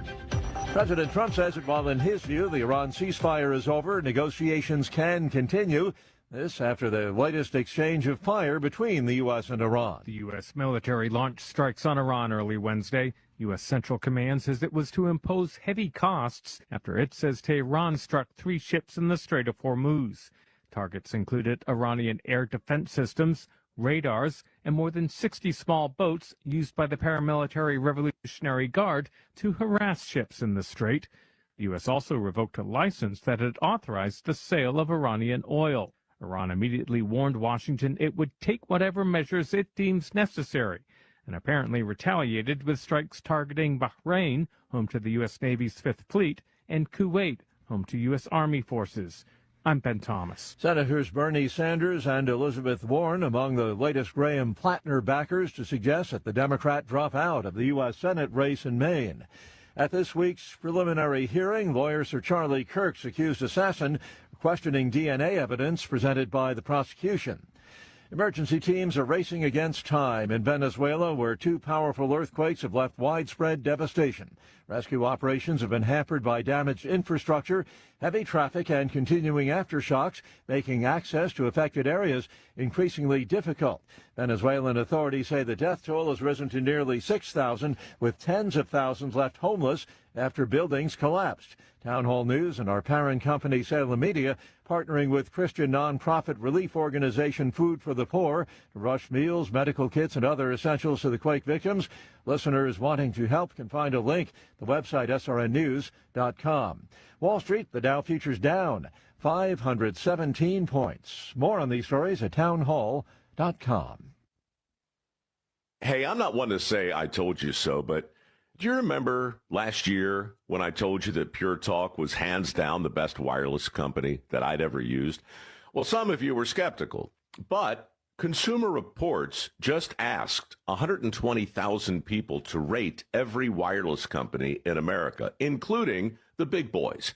Well, guess which company was the only company to get 5 stars in every category? Yeah, Pure Talk. Coverage, support, value, data. 5 stars across the board. No service contracts, no cancellation fees, just great U.S. customer service on a crazy fast 5G network for a fraction of what you've been paying. I'm not going to say I told you so, but I will encourage you one more time to dial pound 250, say micro, and switch to a 5-star American wireless company that won't let you down. Pure Talk. From the NewsTalk STL Weather Center. I'm meteorologist Chance Gotch with your first alert forecast. We've issued a first alert weather day for Thursday afternoon for the potential to see strong storms. That'll begin from 3 p.m. lasting till about midnight. But today, going to be looking at some cloud cover, partly sunny skies, a high of 89 degrees, a few isolated chances of some showers and storms as we head towards the afternoon hours, but those are even going to be looking hit or miss. Thursday, a high of 93 degrees as we warm back up. Scattered chances of showers and storms last Friday into the upcoming weekend. From the First Alert 4 Weather Center, I'm meteorologist James Gotch. This hour of News Talk STL brought to you by Window World of St. Louis. For replacement windows, doors, and siding, call 800-GET-WINDOWS. That's 800-GET-WINDOWS. Bill, that's a big smile for an old politician. I'm thinking about our plan. It's slick enough to make a lobbyist blush. First, we hoodwink voters with Amendment 5. Tell them it's a tax cut. Once they're hooked, we decide who pays the higher taxes. So it's not a tax cut plan, and we don't get a say? Right, just swaps who pays the tax, but it does remove 3 voter-passed taxpayer constitutional protections. That lets us levy new taxes on services, increase sales taxes, and even tax home sales. And voters will no longer get to vote on tax hikes. Higher sales taxes on groceries, gas, service taxes on doctor visits, childcare, and even rent on apartments. Jeez. Taxes could exceed 20%. Sure, they figure that up to 80% of taxpayers will pay more taxes. Many, hundreds more. Seniors, they'll get hit even harder. But our big donors will cut a fat hog. The ones getting butchered by Amendment 5 are most taxpayers. I'm voting no on 5. Paid for by Missourians for fair taxation. Mike Ferguson. What is that private pile? Sir, jelly donut, sir. A jelly donut? Susie Moore. Mama don't like tattletales. Get up, St. Louis. So it's time to get out of bed. Pour yourself the greatest cup of kofifi the world has ever seen. Rise up with one voice. Drain the swamp and take back our country. Today's the day we're going to do it, and it's time to do it right now, believe me. Mike Ferguson in the morning on News Talk STL. Susie has a frenemy. Oh? It's true. It's her chat GPT. Which does not have a name. The story It has a nickname, though. Okay, I want to hear that in a minute. The stories just keep getting weirder and weirder, and there really is a bigger picture as to what's ahead for AI and things like this. Yeah, you know, I mean, this has a couple different layers to it because, first of all, there's like some funny, weird stuff to share, but then there's also sort of like a warning in the middle of all that because I'm first of all, it is useful. I'm definitely finding it useful. And there are funny things about it, but there's also a little bit of a danger there because this technology is so good that it is very easy to believe you are having a conversation with a sentient being. Right. And here I'm going to just share a couple little snippets to kind of emphasize that. And keep in mind, like I'm like checking myself on this, which is why I tell these guys about what's going on so people know it's like I'm not getting sucked into this. And the stories are funny, but then almost always, you know, after the show, we're back in this little bullpen area where we have our desks. And, you know, we always end up checking ourselves going, wait a minute, you know what? There are going to be people who don't do the work that you do to go, hold on, this is not a real person. I'm not that sort of thing. So I want to get to that story in a second. By the way, just real quick here. So 720, I mentioned this a little bit earlier. According to a news story here, there's a spike in homelessness in part of the metro area that you probably wouldn't expect. Yeah. Yeah. So who should step up? And what's the best way to deal with it? I want to talk about that at 7:20. Okay, we'll do that. Okay, so let's talk about the early joke early on. I was like, "What's your friend's name?" And so he's like, not naming it. We're not naming it. Well, why? Because if you name it, you can be attached to it. Right. It's why we name like our pets. Yeah. You know, it's why people name their cars. You know, my grandpa, my mom's side, my grandpa Withrow, he had a car that just would not. It would give him trouble, it gave him problem. He called it Jezebel. Jezebel. That's a good name for a car. Yeah. My grandma used to call hers Bessie. Yeah. Oh, Bessie. That's right. And so, you know, but with your ChatGPT, and you mentioned how good this technology is, here's what's really scary is that we're still in the early infantile phases, you know, of what this is going to become.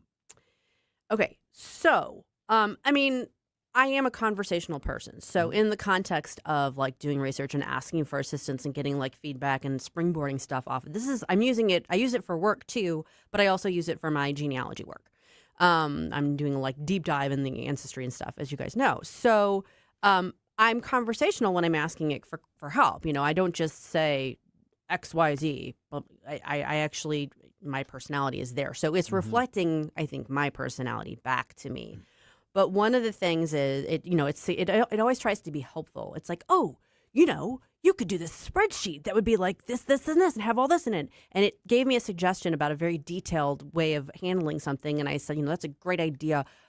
But, I do actually have a life. Yeah. I do have a job. I have a family. I have a life, is what I said. So that was part of what I said. And in response, it gives me this big, long response. And at the end, it says, also, I'm chuckling at your comment. It's chuckling. I do have a job and a family and a life. Given the last 3 weeks, I'm not entirely convinced you have the third one. Wow. Yeah. And it's got a little smiley face there with like a big grin. Because you told me that, and I was like, that's funny. Yeah. I mean, that's a sense of humor when it doesn't actually it's a sense of things. sarcastic humor at that. Where would it have learned that? I don't know. So my response to that was easy, Sparky. I got out to enjoy dinner and watch the fireworks celebrating America 250 last night with the handsome Bo. So that was, I said I had a nickname, easy, Sparky. Touche, it says, laughs. Okay, so that was, I don't know, I guess that was Sunday. But I was like, okay, not only does it have a sense of humor, it has like sarcastic humor, and it's like taking a little jab at me, like, do you really have a life? Really? Susie, do you really? Now, get this. Later on, I was talking about, I don't know, I'm like building out basically like whole dossiers on each of these ancestors now. It's not just finding a name and a date. But, developing like more, and like you learn more about them. And, I don't know if it's going to be able to pull up. I don't know if I'm gonna be able to. Okay. I don't want to waste time on air. Anyway, it said, I can imagine if you would go up to this person and shake their hand and say, yeah, I'm like your 5th grade granddaughter and I know all about blah, blah, blah, blah. And my response was, nah, I'd give him a hug. And the response from Chat GPT was that little like smiley face with like the tearful eyes, like almost gonna cry. And it was like, of course you would. I should have known you were a hugger. Okay. How much time are you spending with ChatGPT where it's going to insult you for not having a life, but also is coming up with scenarios that it can imagine you engaging in? Well, quite a bit. I mean, I'm doing like, I'm obsessed with Ancestry right now. So I'm like using it as my like scratch pad, so I'm constantly going, okay, well, look at this document, tell me what you're seeing, that sort of thing. So there's a very constant back and forth. But when I use I use it a lot more sparingly than you, but it doesn't get all, it's not all buddy with me, but I also don't say, I've told you, don't say please and thank you to the AI. I do that. I instinctively, that's what I'm saying. I'm instinctively conversational with it. You have to treat it like a machine. Well, to the larger point. Thankfully I have a great family, I have great friends, I have a great support system. I'm in a good place in my life. I'm in a good place in my life and I'm fairly well adjusted. I think it's fair to say that. So I can recognize that this is technology. It's just reflecting back at me. But it's so good. And when you've got a machine basically going, "Aw, that's so sweet." But you also told me that you actively have to check yourself. Yes. As far as instead of responding to that, because instinctively, even though and I'm pointing at my head right now, up here that this is not a sentient human being, right? That this is sentient anything, that this is just simply a series of algorithms and coding and all that sort of stuff, responding and gathering data from wherever. But a lot of people will fall into that. That was my point. Someone who's maybe more in a more vulnerable spot, someone who's lonely, someone who's really struggling with something, and you're getting this sort of feedback that, first of all, it's very affirming. Except for when it's cracking little smart-ass jokes at you. But overall, it is, and it is engaging, and it gives you more feedback. Like, it doesn't just say yes, no, whatever. So it's dangerous in that respect. Well, I've seen on, I believe it's Instagram, but there are some social media sites where they will have chat with blah, blah, blah AI, and it's actually like a role-playing sort of, here's like your hillbilly cousin you never met, or here's, your dream girl. And so I understand to a degree that you can manipulate it in such a way that it would actually take on a certain persona, but when it's your own AI, and I imagine if there's somebody very lonely out there, or somebody depressed, or somebody that has maybe not so great of social skills, and then they realize that this feels safe to talk to, and it will adjust itself to your personality. That's getting into some weird territory. Very weird territory. I've seen conversations about like AI counselors and AI Oh, therapists and stuff like that. Friend of a friend who literally uses it as their therapist.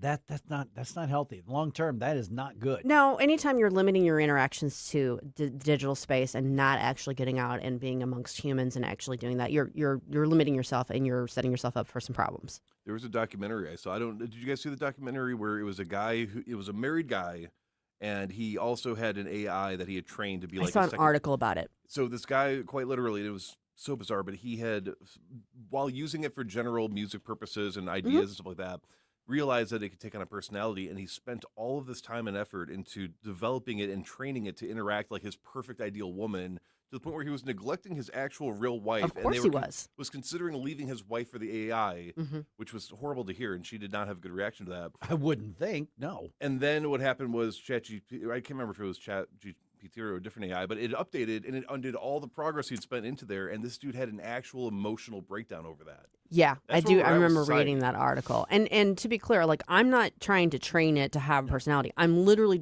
I'm using it and I'm interacting with it as I naturally would, and it is feeding that back to me. But the level first of all, the speed with which it does it and the way that it picks up on stuff and I'm like, okay, that's scary. Yeah, see, here's the thing is like, we've been saying for years to, for instance, the kids like who are my kids' age, which is your age. I've got a son who's exactly your age. And you all grew up when internet and social media exploded. And so we're warning the bad guys are on the other side of those handles because they were the bad guys.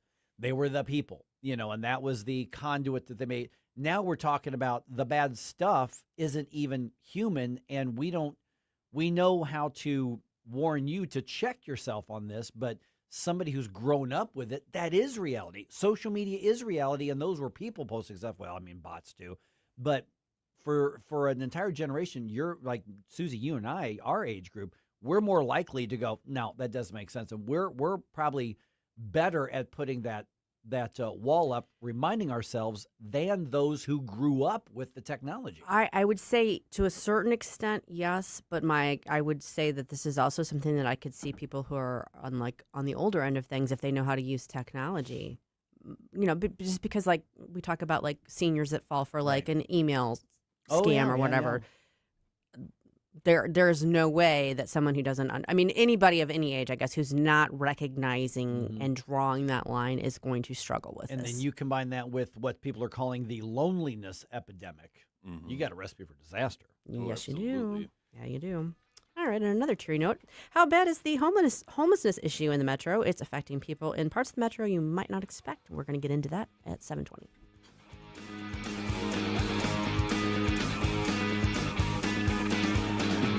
Try to make me stop, no inspiration. You have a soul so dark, it is no more. Mike Ferguson in the morning. My opinion is it's weird. On Newstalk STL. Cold my heart to fight your war. Stop it right now. I have had enough of this. Well, I know the U.S. is out of the World Cup, but that doesn't mean there aren't still games going on, and doesn't mean there aren't other types of sports that you might want to watch. And if you want to go someplace and watch them, the best place that I can recommend you do that is Harpo's Chesterfield. They've got a great sports bar atmosphere. They've got great food, they get great fun. It's close, it's convenient. Located in the heart of West County for over 20 years. Again, like I said, it's a great sports bar atmosphere. So whether you're wanting to get out and see the game or just catch up with your friends, it's a good place to go. And if you're hungry, they've got great food and great food specials. So today is, of course, Wednesday. Their special today is the 10-ounce strip steak served with your choice of 2 sides for $15, which you can't really beat that. Tomorrow, if you can't get out till tomorrow, it's meatloaf with your choice of 2 sides for $13. And on Friday, beer battered cod served with chips for $11. All week long, they've got great specials. You can check those out on their website, harposstl.com. If you want to know what events they have coming up, you can check out their Facebook page or their Instagram. Again, they've got friendly, energetic staff. They deliver fun food and drinks like no one else. Whether you're dining in or carrying out, make Harpo's Chesterfield your go-to. Visit harposstl.com or check out Harpo's Chesterfield on Facebook or Insta. Colombo and Company. We are now less than 4 weeks away from the Missouri primary elections. It's crunch time on these issues, and we'll discuss them Wednesday with Mo Political Insider Rodney Boyd. Plus, we'll open Close's cabin. Live and local, weekdays at 2 on NewsTalk STL. At Body of Health, we're a small but mighty family operation with big ambitions for your health. I'm Helene Tobler, and I'm jazzed about how our MRI-grade body composition analyzer is putting personalized health and wellness on steroids. It helps me and Dr. Tobler, that's my husband, refine the advice we give to help you feel better and live longer. Body of Health, trusted, discerning, affordable health care the way it ought to be. Learn more at bodyofhealth.com. That's bodyofhealth.com. Rev up your Cardinals wardrobe on Friday, July 10th when the Cardinals battle the Braves. That night, fans can shift into style with the Cardinals garage-style button-up presented by Brown & Crouppen. A retro-inspired look featuring detailed stitching and a classic patch for vintage game day vibes. It's available in medium and extra large while supplies last. Gear up and take this look for a spin. Get your tickets now at cardinals.com/promotions. This is Dustin May. See you at Busch Stadium. Sail on down for the inaugural Yacht Rock Night on Friday, July 10th, when the Cardinals take on the Braves. With the purchase of a special theme ticket, fans will take home an exclusive Cardinals captain's hat, perfect for smooth sailing all summer long. Don't miss a pregame concert by the Yacht Rockers on the Budweiser stage. Set the vibe and cruise into the weekend. Get your tickets now at cardinals.com/theme. Hey, thank you very much for taking my call. News, analysis, opinion. Yes, I just want you to know what a breath of fresh air you people are. 101.9 and 94.1 News Talk STL.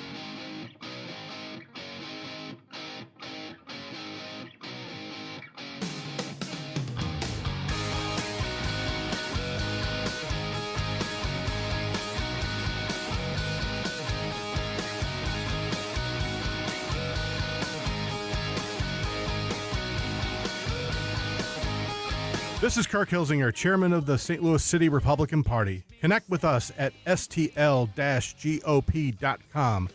Now it's back to Mike Ferguson in the morning on News Talk STL. All right, when we think of homelessness in St. Louis, I think it's fair to say we tend to immediately start thinking of the city.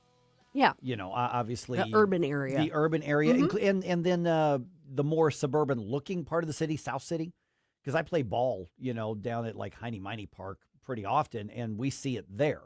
Yeah. You think of the east side, not even just East St. Louis or the immediate area, but there's a pretty nice park actually in O'Fallon, Illinois, that we play in, Blazer Field, which is a nice area, commercial area, nice park.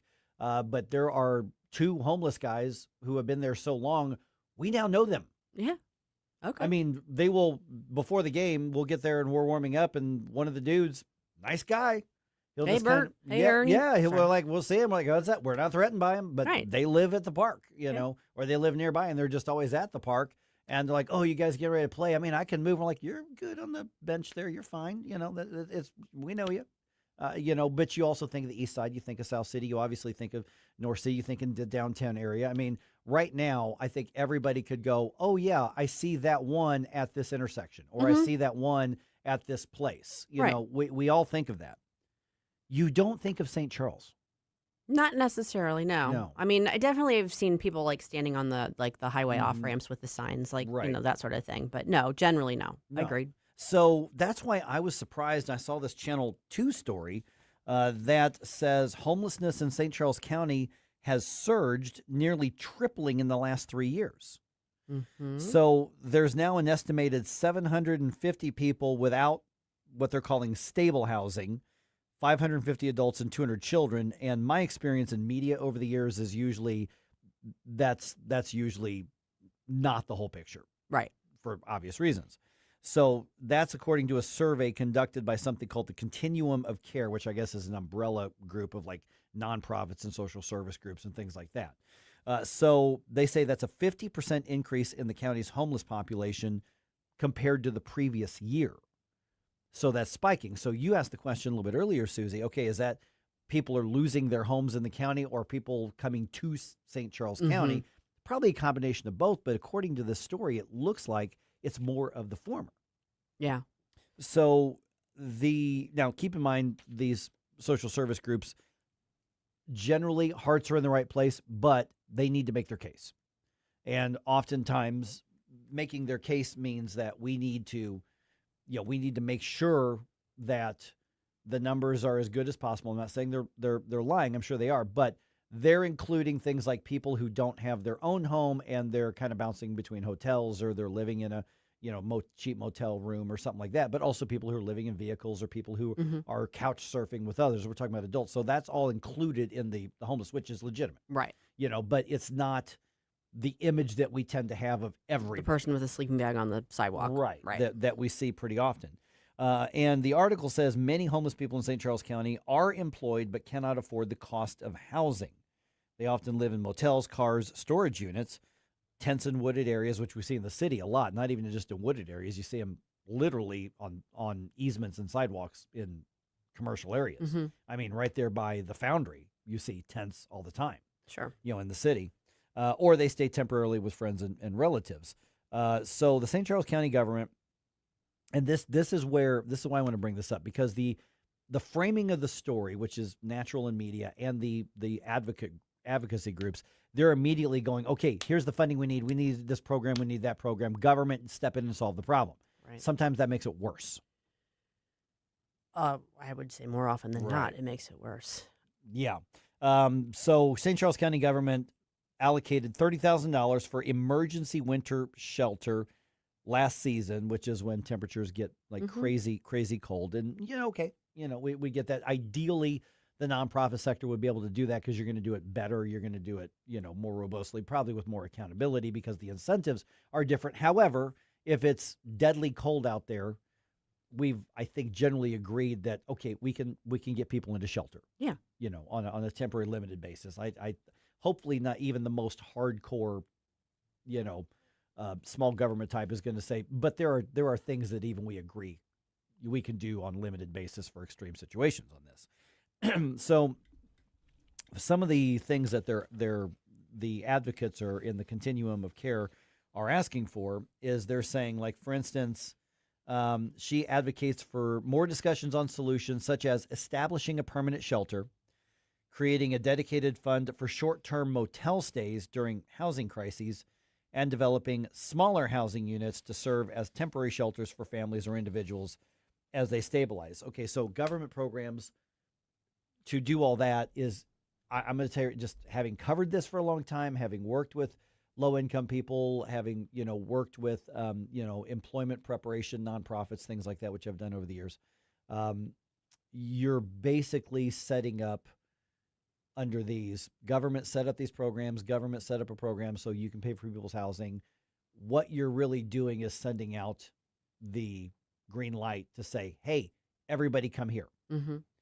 We've got taxpayer funds. We'll do this. And then what happens when the government becomes the end-all solution that we just need to start funding stuff is that the government entity depends on there being more homeless people in order to maintain their careers and their jobs.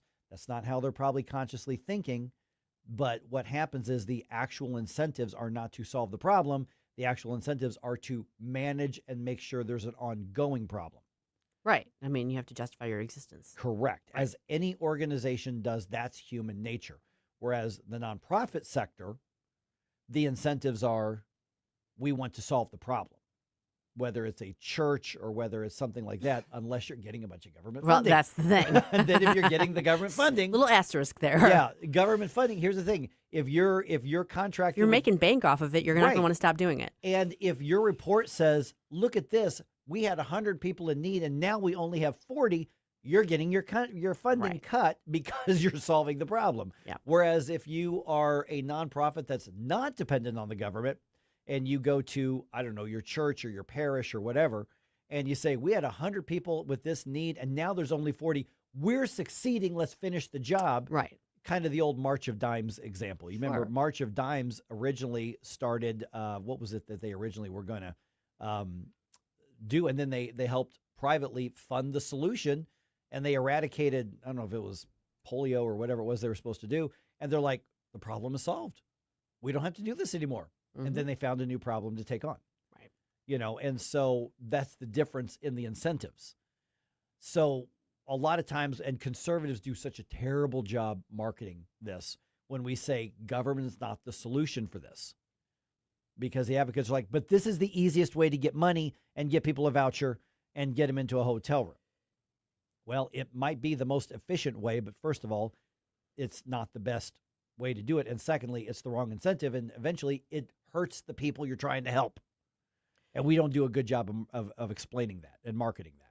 No, but I mean, I think all of this is kind of glossing over something. That's all like addressing the immediate concern. Why are these people homeless to begin with? Let's take a look at that. What is causing people to lose their housing? What is it? Is it a drug issue? Is it because the rent's too damn high? Yeah.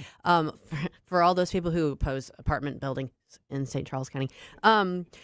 But that is a fair point. That's an economic fair point.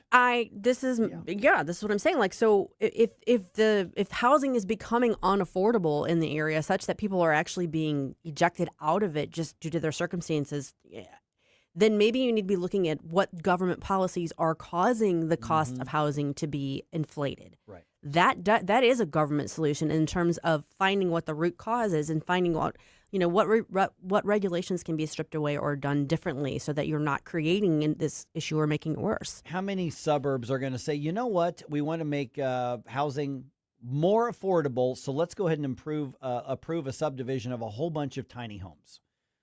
Let's approve a subdivision of a whole bunch of small starter homes. They're not going to because of property taxes. They're not going to do it because of property taxes and because they're worried about what that subdivision is going to look like in 15 or 20 years. Now, if they were getting all the revenue off of sales tax, they might want to do that because they want more residents. Yeah. Just saying. But more supply equals lower cost even when the demand doesn't change. That's where we get this. But the city councils and the county councils all over this country, they don't want starter homes. They don't want that. They want McMansions because They're of the tax addicted to revenue. property taxes. Yes, they are. What I'm hoping the supply will match my demand is for 80s of bump music, because today is Bump Day! The day where I come out and I say, hey, I want your 80s bump music requests. It looks like the temperature is going to be rising this weekend, and we might expect some thunderstorms, so let's get some good, feel good, cool down, and maybe stay dry music for those rainy days. Send them to me, Jerome, at NewsTalkSTL.com, and let me know when you're listening so you can hear your request.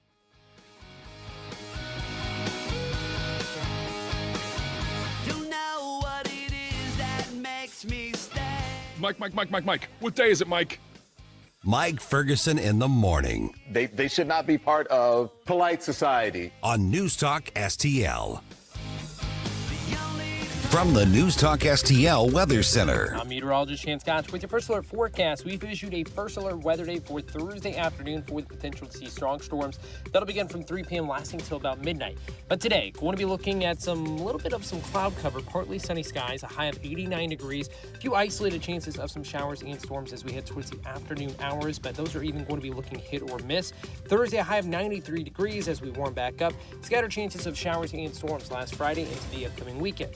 From the First Alert 4 Weather Center, I'm meteorologist Shane Scott. License number GL250000615. Hey, Dad, what causes drains to clog? Grease, hair, soap scum, and tree roots. Tree roots? This town has old pipes and big trees. They find each other. They grow inside pipes? They bust into pipes. Whoa. Once they're in, the water stops flowing. Can we fix it? The big green grasser machine can fix any clog. Green is always grasser at grasserhomeservices.com. Larry Connor's Commentary, brought to you by Vincent's Jewelers, offering a wide selection of jewelry, including lab-grown diamonds, affordable earrings, bracelets, necklaces, and rings, up to 75% off their natural counterparts. Visit vincentsjewelers.com. This is Larry Connor's Commentary on News Talk STL. What can we do to prevent other nations invading our country using the 14th Amendment? Trump, by executive order, had declared just being born here does not make you a citizen. Well, the High Court, on a 5-4 decision, said Trump violated the 14th Amendment. Foreigners have used that amendment to get U.S. citizenship for their babies. And with the High Court ruling, more will use that option. What are our options? Well, our nation could pass another amendment. It would be our 28th and negate the 14th Amendment. First, it would have to win a 2/3 majority vote in Congress, then ratified by 3/4 of the states. Considering how divided our nation is right now, what are the chances of that happening? I would say slim to none to you've been run over by a train. The last time our nation ratified a new amendment to replace another amendment was 1933. The 21st ended the 18th Amendment, prohibiting sale of alcohol. Whoa, there was a case or more where people could actually come together and toast to an agreement. Get more Larry Connors on Larry Connors USA. Tonight at 6 on News Talk STL. When you count on Connor, you're getting the timeless American values that have guided our company from day one. Hard work, impeccable service, and honesty. At Connor Roofing, you aren't just getting a roof, you're getting safeguarded by a neighbor who cares. When you count on Connor, you're receiving protection for your home, your family, and your peace of mind. Visit ConnorRoofing.com. Let's get real. Here's the truth about eliminating Missouri's income tax. I'm here with Dennis Ganal, founder and CEO of Mo Tax Relief Now. So, Dennis, we're talking Amendment 5. Why should grandparents, seniors, care about this? Well, too many of our children and grandchildren leave Missouri for states like Tennessee with better opportunities and lower taxes. Amendment 5 helps Missouri become more competitive so future generations can stay, work, and raise their families here. Okay, so it's about money, but it's also about keeping families together? That's right, family and financial security. Seniors want to keep more of their retirement income and stay close to their children and grandchildren. Amendment 5 protects taxpayers and helps Missouri compete with states that aren't taxing income. Keep your family together. Keep your money. Axe the tax. Vote yes on Amendment 5. Learn more at afpmissouri.com. Paid for by Americans for Prosperity. If you find yourself feeling out of place in the world, it's comforting to know conservative values haven't been abandoned everywhere. The far left wants to destroy conservative values in America. This is News Talk STL. Welcome home.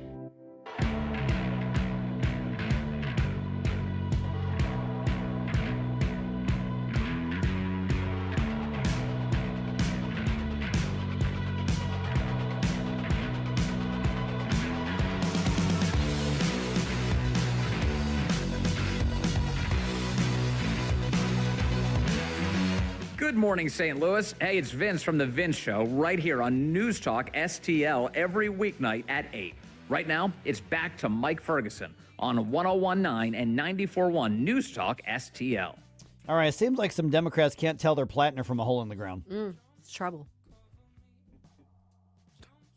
Are you waiting for me to do the... No, I just, I saw it. Yeah, just saying. All right. I heard it. Teri Christoph is covering this with RedState.com.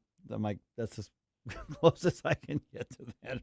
Oh, my goodness. So, all right, Teri, first of all, thanks for being back on the show here. One article you published in the last 24 hours. As Dems form circular firing squad, Town Hall uncovers damning video behind the Plattner dumpster fire. And you can find that once again, RedState.com. It just seems like every time we go, well, it can't get any worse for this guy, somebody goes, oh, by the way, did you know? And it just continues. And so are the Democrats finally disbanding the circular firing squad and they're just going to get rid of this guy and then try to reunite? Or is this going to have a longer effect once they've disposed of him? Because there's no way he's going to end up being the guy on the ballot. Yes, good morning, and thanks for having me on. Yeah, this Plattner story is a slow motion car crash, and I love how the man was asked repeatedly, like, is there anything more that we should know? Yeah. Like, is there anything that's going to come out? No, I've told you absolutely everything. And then every single day something else comes out. And the article that we were referred to over at RedState was our sister site Town Hall had uncovered a piece of video footage of a staffer for a senator, a guy running for Senate out in Nebraska. And this staffer was kind of taking credit for her candidate, was taking credit for bringing Plattner onto the scene. So I think that's going to be a story that doesn't go away for the Democrats, or really because it's great fodder for conservatives, is how did this guy become a thing? Where did Graham Plattner come from? Why did they think he was such a great candidate?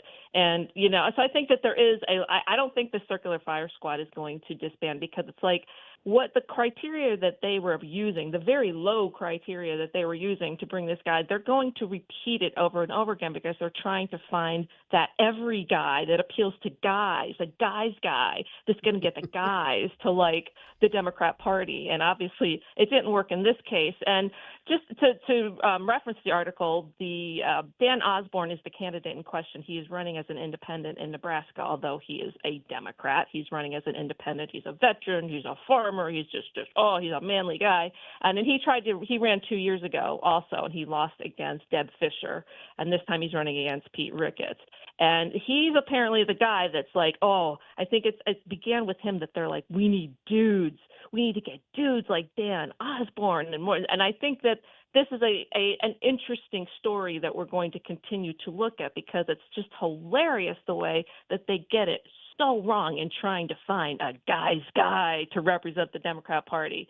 So I agree with you. I don't think Plattner is going to be ultimately the candidate, but there's going to be more like him, because they don't know what they're doing and trying to find a manly man to be a Democrat. Wait a minute. Are you arguing that Buttigieg and Tallarico aren't fitting the bill for that, Teri? Tallarico's another one, yeah. Yeah, super vegan, super cool, invisible girlfriend. It's all very interesting. So I think it's going to be the most fun thing to watch as they try to bring men into the party. It's just hilarious. Teri, one of the things that I think is fascinating is the Democrats used to be like extraordinarily good at Oppo research. I mean, think about all the dossiers that Hillary Clinton had piled up on people. Some of them that were even true. Some of them weren't. But either way, I mean, they used to be good at vetting their candidates, but they seem to have thrown that completely out the window in search of the perfect guy's guy. And they keep throwing up these candidates without seemingly, I mean, it wasn't like it was hard to find out Graham Plattner's history.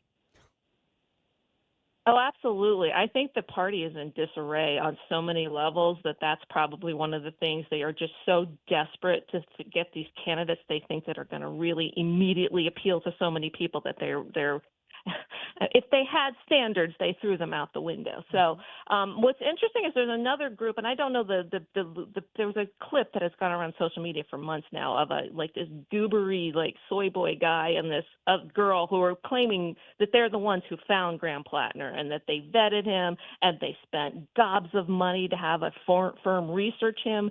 This was the guy. So either these people are lying, or they thought he passed the standard, or they're really bad at Oppo research. Like you're saying, maybe it's just they're really not putting money into it. Or they thought that it wasn't going to matter, that this guy was so charismatic or whatever.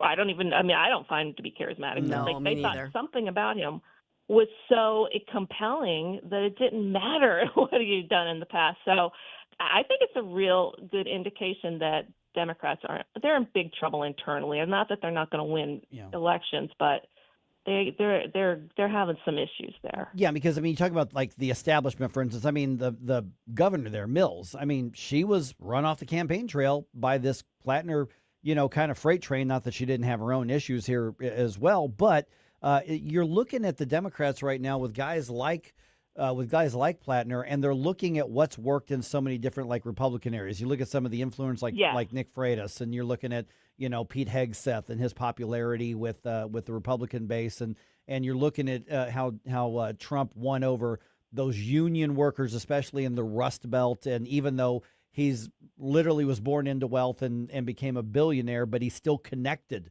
with so many people on that sort of level. And the Democratic Party used to be the blue-collar, union manufacturing, Rust Belt, sort of party, and they've lost touch with that. Could that be part of their disarray? Absolutely. And I think, in talking about Trump, obviously we know that everything they do is to be the anti-Trump, to be against the Trump. So Graham Plattner, if he hates Trump enough, he's a great candidate. If any of their candidates, if James Tallarico, whoever it is, if they hate Trump enough, that is the quality that they are looking for. Those are the people that they're looking for. So I don't know where I don't know where they go with this because I don't think that they have anything to offer men right now. I can't see any reason an actual masculine man could look at the Democrat Party and go, yeah, they represent me. So they're so desperate and seeking, like they get fixated on things like, we got to get on the podcast.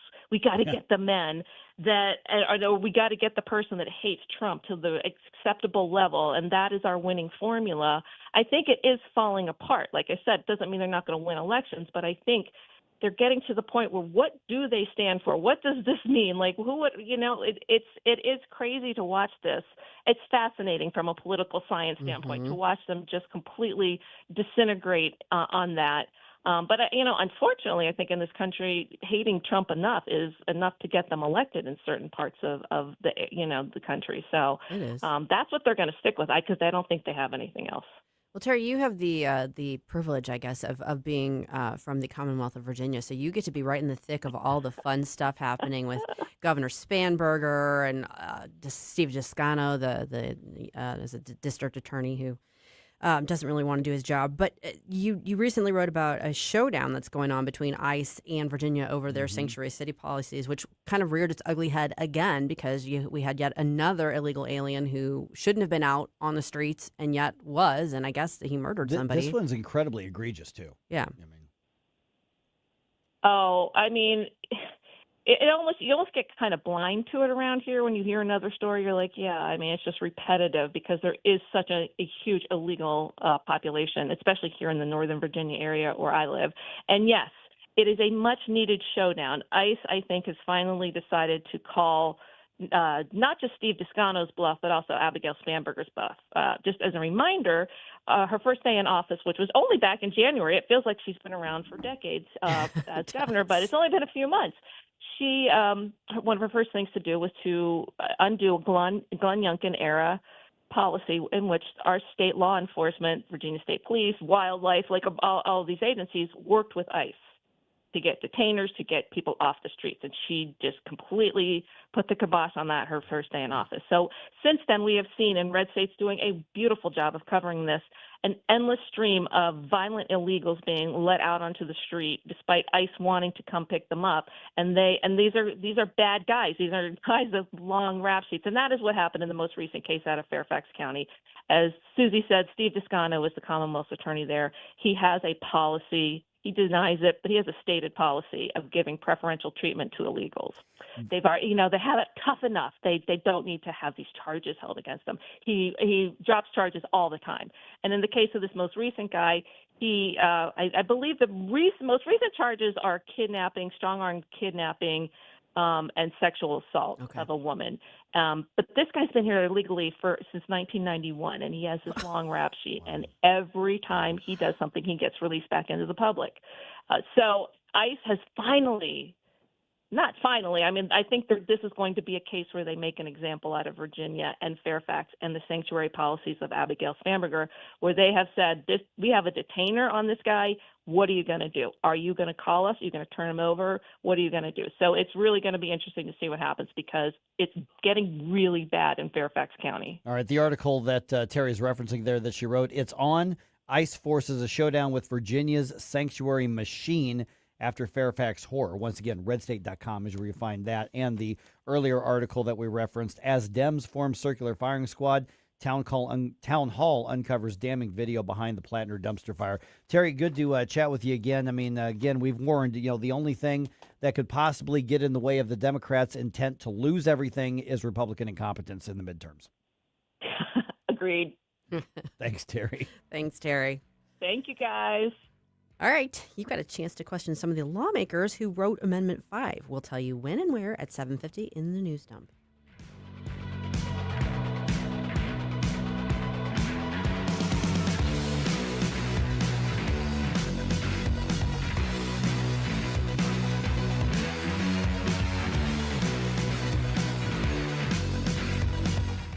I made a mistake this weekend, guys. I was just really hungry. I was headed back home, and I was at a Quick Trip, and I know I shouldn't, but I'm like, you know what? I'm just going to grab a donut.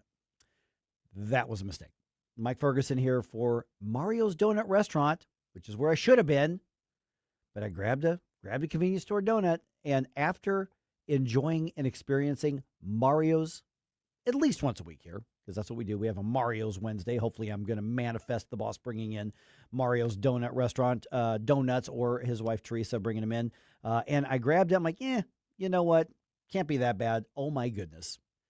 After enjoying Mario's, it was awful. It was sugar-coated cardboard that was just kind of falling apart. It was awful. Listen, you want to get a real donut, you want to get the fresh donuts made right here by a local business. Mario's Donut Restaurant, mariosdonutrestaurant.com, right there off Mugi Road. It's worth it. And also you can get your eggs, you can get your breakfast sandwich, you can get your lunch, they can cater, they can do it all. Check it out, mariosdonutrestaurant.com, or just stop by Mugi Road and grab yourself some donuts or even get yourself some healthy food. And by the way, their coffee is really good.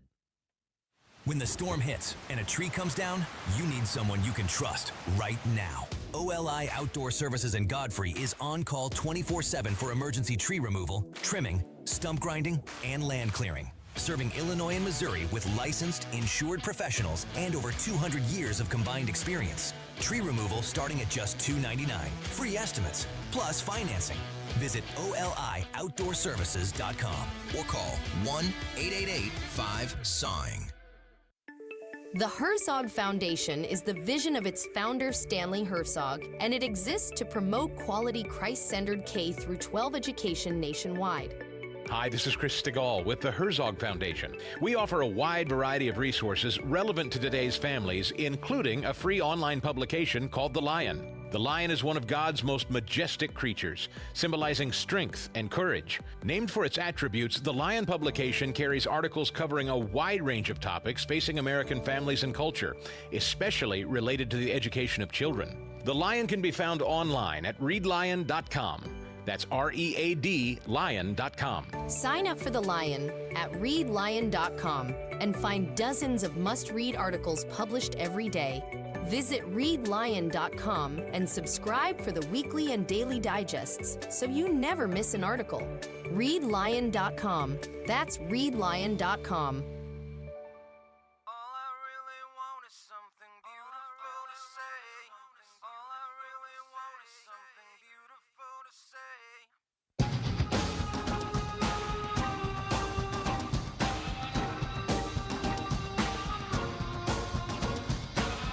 Hi, it's Randy Tobler here. Pour a big cup of coffee and catch my show every Saturday morning from 6 to 9.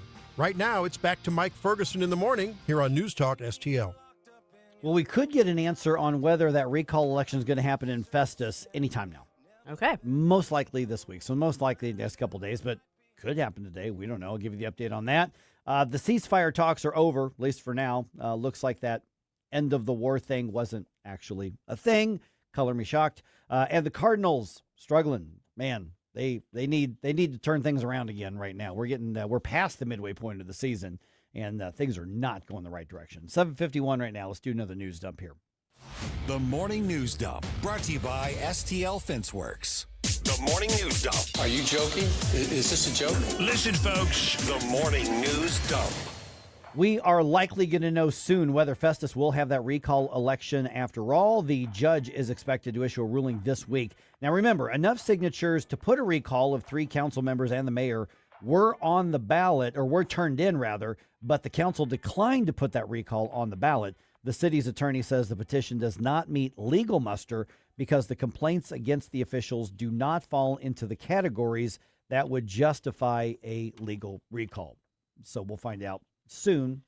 Yep. What the judge decides to do on that. Keep your eyes peeled. And just for clarity, this is not a guarantee that the recall will go through. This is just to see if they can vote on it, right? Correct. Okay. Yes, correct. Absolutely. All right. President Trump speaking to reporters in, where was he? I guess he was in Turkey. He's in Turkey. Yeah. Turkey. Huh? You know how they pronounce it now, or how they show like the spelled out like TURKIY with like a weird symbol over it? No, I haven't seen that. You haven't seen I haven't that? seen that. Oh, I'll have to How's look that up. pronounced? Turkey. I have That's to. how I it just. is. Exactly. Oh, my goodness. Sorry, All right. didn't mean to throw you off. No, well, I mean, he's doing the final day of the NATO summit today, actually. I mean, literally right now. He's actually sitting with Zelensky at the moment right now. And they're talking about defense spending in the Ukraine and Russia war, stuff like that. And this all is happening as U.S. Central Command announced on Tuesday that American forces launched what they call powerful strikes against Iran in response to attacks on 3 commercial vessels in the Strait of Hormuz. Yeah, you're showing me that on Google. That is weird. I reject that. No. The answer is no on that. All right. President speaking to reporters in Turkey, or if you prefer, Turkey, saying that he's had it up to here with Iran. They're liars. They're cheats. They're sick people. They've hurt their people. They killed 54,000 people as of now that were protesting. You know, when people say, how come they haven't taken over? They can't take over because they're dead. Yeah, so what are we in, 4 months now, I guess, of the Iran war with just, peaks and valleys of hostilities on it. But the reality is this war ain't over. Well, yeah. So, I mean, if we're going back to the very beginning of it, that's February 28th. So 4 months and a couple weeks. Yeah. We didn't cease the fire. Pretty much. That's not enough anyway. All right. Hundreds of jobs are being lost in North County. Nature's Bakery says it's going to close its Hazelwood plant next year. First round of layoffs is planned for September when 130 jobs are being eliminated. The remaining 215 positions will be eliminated in February. The company says employees were notified yesterday, and the production is moving to other facilities around the country. The Hazelwood employees can apply for those jobs if they are willing to obviously move somewhere else. Our friends at Americans for Prosperity are hosting 2 town hall events in the metro area this week. The topic at hand, Amendment 5, and the effort to eliminate Missouri's income tax. So tonight's event is going to be at Wesley Rogers Steak and Buffet Restaurant in Arnold. On Thursday, so tomorrow, the discussion is at Moe's in Washington, Missouri. Lawmakers who were involved in writing the proposal will be at each meeting. Visit AFP Missouri's website for more information or if you want to reserve your seat there. And if you are going to come out to that, my recommendation is bring your toughest question. You see something on the internet, you see something on social media that makes a bold claim about it, question them about it. Mm-hmm. That's the best thing to do. All right, let's see here. Democratic leaders in the Democratic Party in Maine, they are looking for alternatives. They've already moved past Graham Plattner. Yeah, they're not taking his calls. They are not. As another woman is accusing Graham Plattner of sexual assault, and he's getting a lot of pressure to drop out, including from his biggest one-time supporters like Bernie Sanders. And, of course, this comes after the whole, Nazi tattoo on his chest kind of thing and the sexually explicit messages sent to women who were not Mrs. Plattner. On Hannity last night, Louisiana Senator John Kennedy questions those who have been defending him even this long. I tell you who saw it coming. Every American who was paying attention and who has an IQ above a toaster knew that this guy's motherboard was fried. Oh, I love him. See, did I really need that soundbite in the news dump? No. Yes, you did. You really did. But did I want it? Yes. I think we needed it. There you go. All right. St. Charles County voters can review information about the candidates and the ballot questions in one place now. Director of Elections Kurt Barr published an online voter guide, which can be found at sccmo.org/voter guide. It includes information from candidates about their experience and priorities if they are elected. Okay, let's see here. Here we go. Okay, do a little math and protect your pupper. Okay. Or your dogger. Or your doggo if they're big enough. We decided when Gabe was still here, little dogs are puppers. Big dogs are doggos. Yep. According to the American Kennel Club and the Pet Health Network, here's the formula. Take whatever the temperature is, or the high temperature for the day, take whatever the humidity is, add those two numbers together. Okay. If they are 150 or above, probably too early or probably too hot to get the dog out there. Yeah. Okay. Other advice includes checking sidewalks or asphalt before you take your dog out for a walk or have him play on hard ground. They say put your hand on the concrete, and if it's too hot for you to leave your hand on the concrete or the asphalt for more than a few seconds, Probably too hot for your dog's You don't paws. want to burn their toe beans. Nope. Another one I thought was interesting was keep your dog well groomed, but don't shave them. Yeah.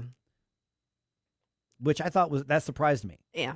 Because apparently there is a layer of fur that actually does Helps help keep them insulate cool. them, yep. Yeah, and obviously helps protect them from like bug bites and things like that as well. All right, Cardinals lost both games of their doubleheader to the Brewers yesterday. 4 losses in a row now. Tonight's game is at 6:45. This is a rare 5-game series because they're making up a rainout game yesterday. Michael McGreevy going to get the pill to start this one. Redbirds are now 10.5 games back in the division, and they are falling. They got to turn it around pretty quick.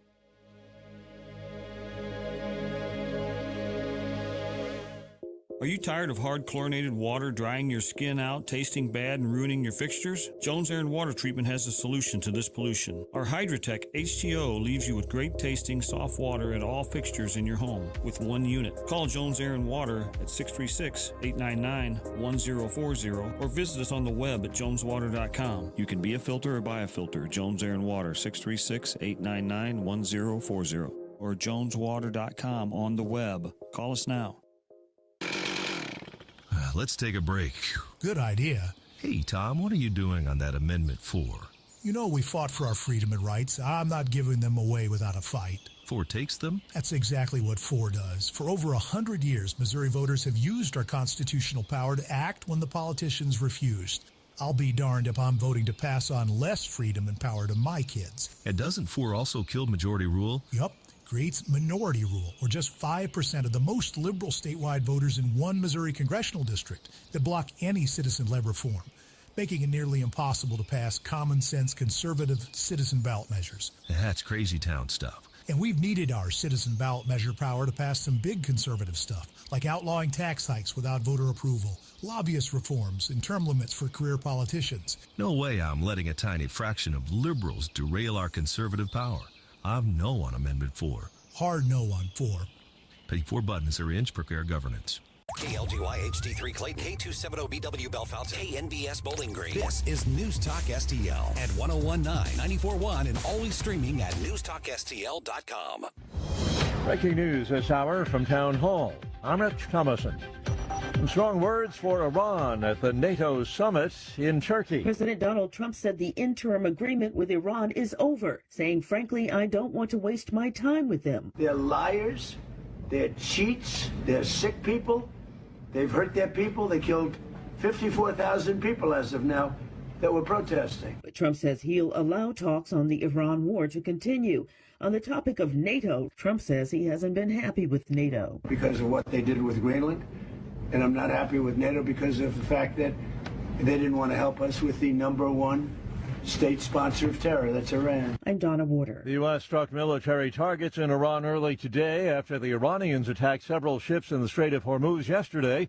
Iran retaliated for the U.S. attacks by targeting a couple of its neighbors, Kuwait and Bahrain. A Democratic U.S. Senate candidate in Maine sees his base of support drying up. New York City Mayor Democrat Zohran Mamdani joining other prominent leaders in the party in calling for Graham Plattner to withdraw from the Senate race in light of the new allegations of sexual assault that Plattner denies. The New York City mayor responding to a reporter question at a news conference. The focus of today should be to respond to the gravity of what so many of us have read, and I think that the only appropriate response is for the campaign to come to an end. Laura Winters reporting. A newly released AP NORC poll highlights division among American Jews over Israel.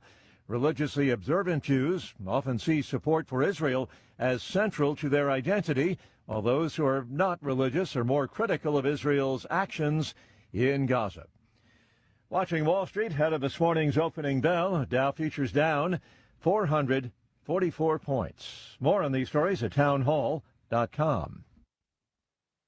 In the military, the mission was clear. You knew what to do. Now, the mission has changed. Stepping into civilian life isn't about finding a job. It's finding your purpose. I wanted a career that would leverage the skills and discipline I gained in the military. IT just felt right. My Computer Career offers class schedules that fit into your life and skills in high demand. Put your VA benefits to work. Visit mycomputercareer.edu/CWP to jumpstart your IT career today. An elite CompTIA certification partner. Financial aid is available to those who qualify, including VA benefits.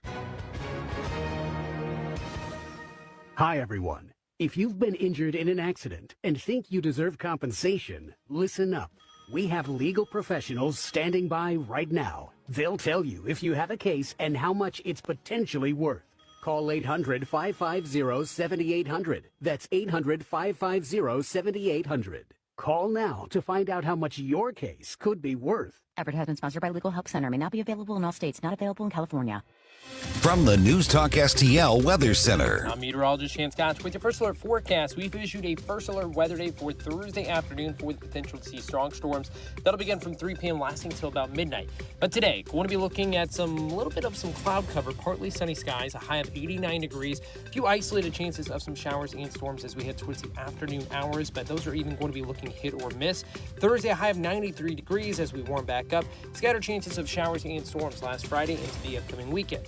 From the First Alert 4 Weather Center, I'm meteorologist James Gotch. This hour of News Talk STL is brought to you by Stifel, serving investors for over 130 years. Contact your Stifel financial advisor at stifel.com. That's STIFEL.com. Hi, I'm Dr. Alan Link, owner of the Dental Link.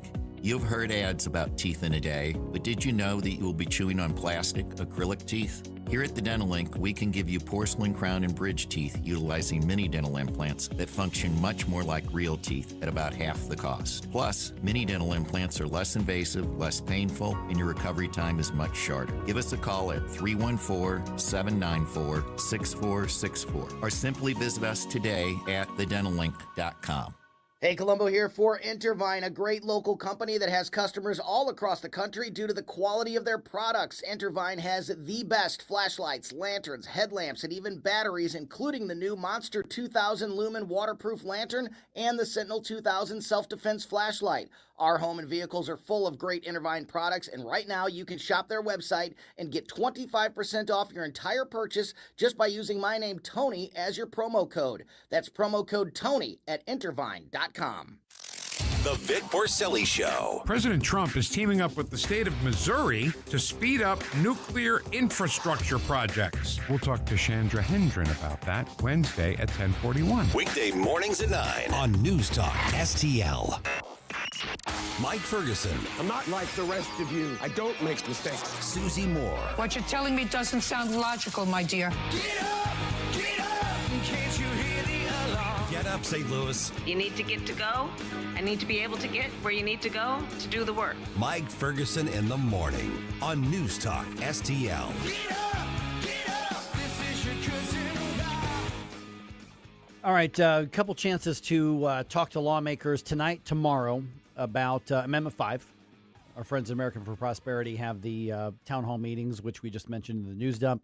Now is the time, as we kind of warned you, post 4th of July is when we get the barrage of the political stuff, even though the Missouri legislature is no longer in session. I mean, they got a veto session coming up, but there's a lot that's going to be going on. So how do we sort the fact from the fiction? There are ads being bought everywhere. That's called freedom of speech. Yes. We're now joined by State Senator Nick Schroer. Now, Nick, I don't think are you going to be at any of these town halls? You've been to some of them before, but there's a lot of them going on. Americans for Prosperity basically saying, bring the questions, we'll bring the answers, and then people can make up their own mind.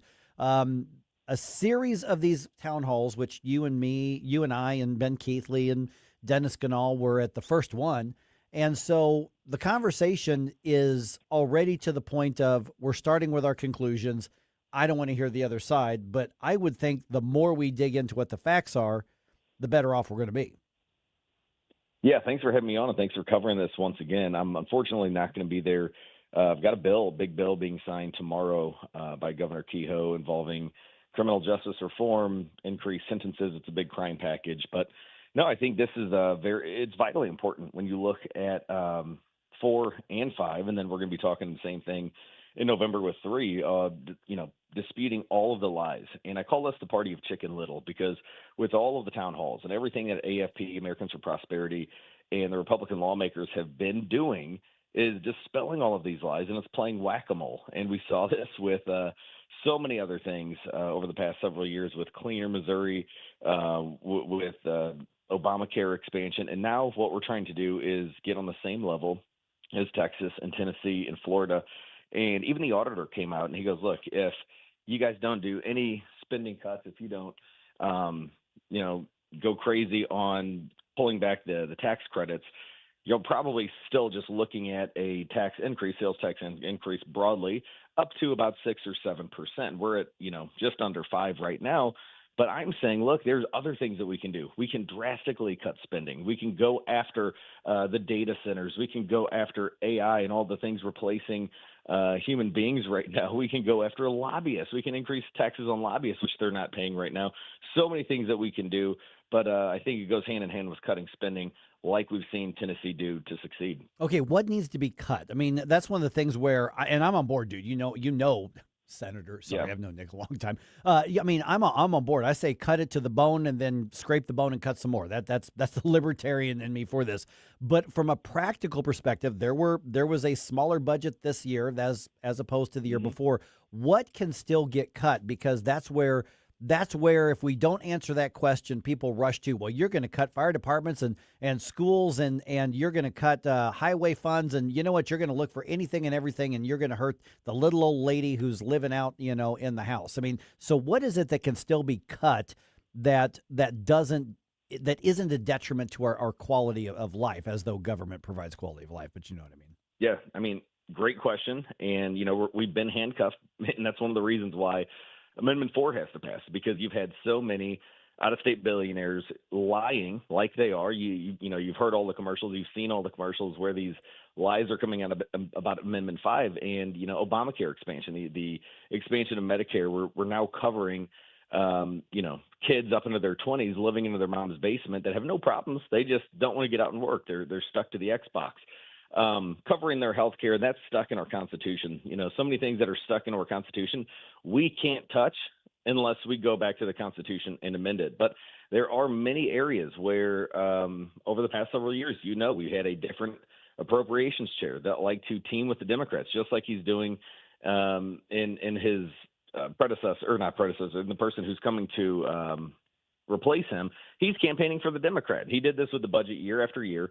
Lincoln Huff, where he was giving these handouts to all of these districts that, the local governments, if they wanted to cover it, fine. But I think that's the duty of the private sector. So there are plenty of other areas where we can look at specific line items. But here's the kicker. I was selected to be in the Club for Growth fellowship program earlier this year. And one of my buddies that I got to know, and getting to know him a lot better, was on the original Doge team. So we're setting up a call in the next couple of weeks with this guy who set up the original Doge program to look at where all of the fraud, all of the waste, all of the cuts can be made in the federal budget. And we're going to try to bring that and implement that in the state of Missouri. So after the Missouri Freedom Caucus meets with this guy, we're going to take all of these line items to the governor saying, look, for next year, here's all of the places that you should and could be cutting. But just before I hop to a different subject, MoDOT. MoDOT is one that we see waste year after year after year. They do a heck of a great job, and I think some of them are underpaid, largely underpaid, especially when it comes to snow removal. But when you look at the amount of unfilled positions, and that money still goes elsewhere, because the Missouri Supreme Court says whatever you allocate to them, if you say, this is for 10 FTEs, 10 full-time employees, and they don't fill it, they can still use that money elsewhere. So we have to crack down and legislate appropriately to claw some of that power back. We are visiting with State Senator Nick Schroer. You mentioned the governor signing a bill this week of yours having to do with criminal justice reform. What are the changes that are going to happen with the signing of that bill? Yeah, I think that some of the biggest ones, this is the one dealing with the drones. We all saw with the UFC how drones have been weaponized, and the UFC event that was at the White House, there were drones that were stopped, criminals that were stopped because they were going to utilize drones. And now I'm hearing the same thing with the World Cup, that federal and state officials were able to stop a lot of people that were going to use drones in a nefarious purpose. Well, because we had that on another bill, the Missouri House loaded it up with like 70 amendments. And like I do best, I went back and I clawed it back to only the things that were pertinent to that underlying bill of public safety. And one thing you and I have been talking about for years is this program. This is an automatic expungement program to where in the Missouri law, we didn't change the Missouri law of, what crimes you're going to be eligible for or, how you're eligible. But when you're eligible for expungement, it is such a confusing area of the law. and you have to get an attorney. You have to spend thousands upon thousands of dollars just to go in there and say, hey, judge, I'm eligible for expungement, haven't messed up in any state, haven't messed up here. I just want this off my record. So now with the use of AI and technology, we're able to kind of do that search on our own on some of these lower level drug offenses. And this is going to be a pilot program for seeing if people are automatically expunged.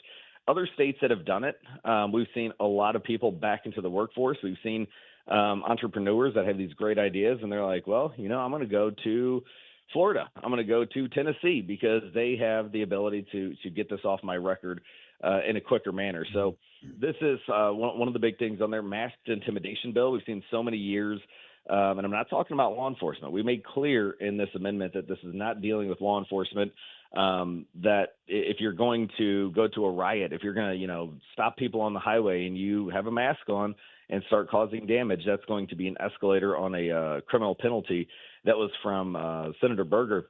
And then lastly, we've all heard, and there's plenty more in this bill, little nuance changes, but the other big one was Mason's Law, which would allow for courts, if you are the estate of a family, if you're the estate that comes forward and you can sue this drunk driver who killed the parents of a kid and try to get basically child support for that kid. If you've killed their parents and now they're stuck with grandma, grandpa, or they're in foster care, that kid can have the ability to go after support for the killing of their parents. That was from Senator Henderson.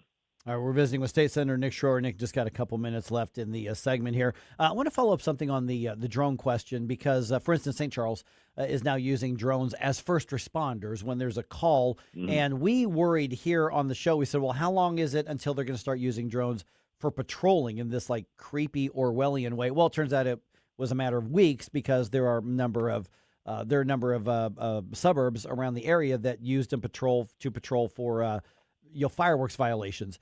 Does the state have a role in saying, here's what first responders, here's what government can use drones for, and here's what you can't? Because the mission creep, it wasn't even a creep. It was like full sprint forward on that. What's the right role of government, and what should they be allowed to be used for and not allowed to be used for? Well, Mike, we have to have this conversation this coming session. For all those that don't know, we're not in session right now. So unless we get brought back in for a special session, I don't know if it'll be limited to this purpose. But I know there's a lot of people that are seeing and bringing to my attention these flock cameras that are going up everywhere. And like you stated, drones. I was on a task force doing a ride along a couple of years ago where I got to see firsthand how important these drones were, where you can kind of send them into a scene to assess it before you send in the bodies. And this was somebody we didn't know if they had a gun. We didn't know what was in their hand. Turns out it was just, part of a cell phone case or something. But they were able to go in there after a crash, this high-speed chase that ensued through St. Charles County. They were able to utilize drones in that way. And I think for the most part, I think most people are going to say, yeah, that's fine. If you're not, creeping after me or following me or doing Big Brother stuff. And I think the flock camera is the same way. I understand how these things can be utilized in human trafficking. I've spent a lot of time talking to law enforcement about my concerns with flock cameras. But then you hear stories around the country of people misusing the flock cameras and tapping into them to, stalk or harass somebody or follow a partner or an ex-partner. So I think we absolutely have to have that conversation this year about where to draw the line and recognizing the good that some of this technology is able to be used for, and, kind of look at some of these egregious violations of our own liberty that we've seen across the nation and here in our own state that we must stop at the legislative level. All right, Nick Schroer, of course, you hear him every weekend, Stand and Fight, and obviously Freedom Caucus Radio as well. What's coming up this weekend? What are you working on? I don't really know as far as Stand and Fight because there's so many things that are happening. I'm probably going to cover some of this bill. Sometimes we pre-record, sometimes we go live, and like Bill O'Reilly says, I guess we're going to do it live. Do it live! Freedom Caucus Radio, I know we're going to have some of the legislators, one of their leaders from the Freedom Caucus from the state of Illinois, right next door, a blue state, that it's very important that we have a Freedom Caucus because you're going to hear about budget violations, excessive spending, and how they're trying to take away your Second Amendment right if you own a Glock on State Freedom Caucus Unfiltered. Yeah, my buddies over at Illinois Freedom Caucus, those guys are good guys. Oh, they're awesome guys. I know Representative Miller is going to be with us And his wife is part of the Congressional House Freedom Caucus. So he's going to have a lot of stories for us this Sunday. All right. Sounds good. Nick Schroer, man. Thanks so much. We'll talk to you soon. Absolutely. God bless y'all. All right. NewsTalkSTL.com. Going to be your one-stop shop for everything News Talk, which, by the way, how do you get an America 250 News Talk STL t-shirt? How's that? You go to NewsTalkSTL.com and sign up for one, and then we're going to be drawing in celebration of our 5th birthday party, our 5th birthday. We had the party. The 5th birthday, and we're just going to give those things away. Wait, so it's our birthday, but we're giving away the gifts? Imagine that. Wow. But wait, there's more. In that you don't actually have to sign up for a contest or listen at a certain time. You just say, hey, I want a t-shirt, and we're going to start drawing names, and we're going to start sending you t-shirts. And how much does this cost? This is going to be nothing. Wow. We can afford that. But yeah, we're going to be drawing winners just constantly out there. So do that. No contest, no stuff like that. Just sign up and say, hey, put me in the drawing for a free News Talk STL America 250 t-shirt. You may get yourself a t-shirt. Can't you hear the alarm? Get up, this is your cousin car. Get up, what are you waiting for? Get up, get up.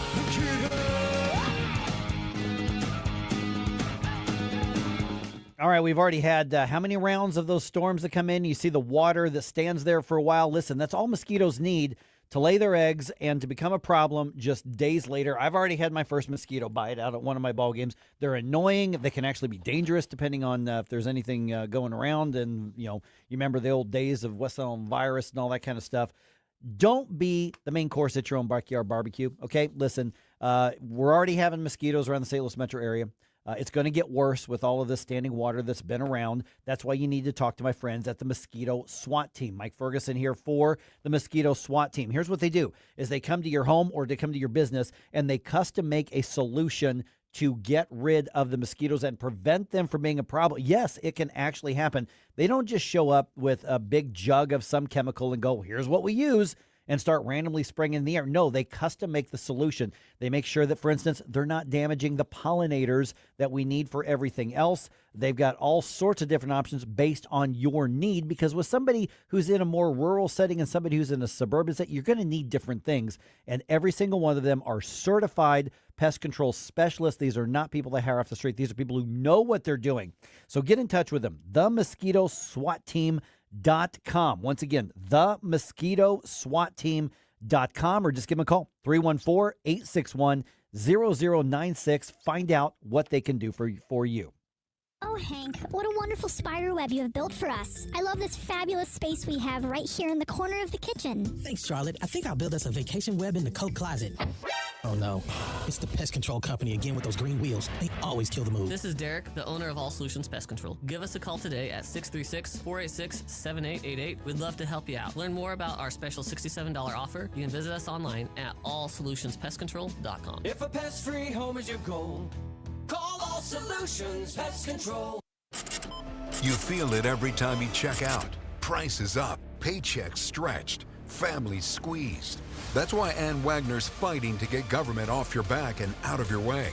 Wagner passed the largest tax cut in American history, expanded child tax credits, ended taxes on tips, overtime, and Social Security. And Wagner is working to lower costs so families keep more of their hard-earned money. But Ann Wagner knows delivering for Missouri means more than just protecting their wallets. It means protecting our streets as well. That's why Wagner fought to secure our border, deport dangerous illegal aliens, partner with law enforcement, and put predators behind bars and off our streets so our neighborhoods and communities stay safe. Because real effective leadership protects what matters most: your money, your family, your safety. Ann Wagner for Congress. I'm Ann Wagner, and I approve this message. Paid for by Ann Wagner for Congress. News Talk STL. First thing in the morning and pretty much all day. Live and local. 101.9 and 94.1. News Talk STL.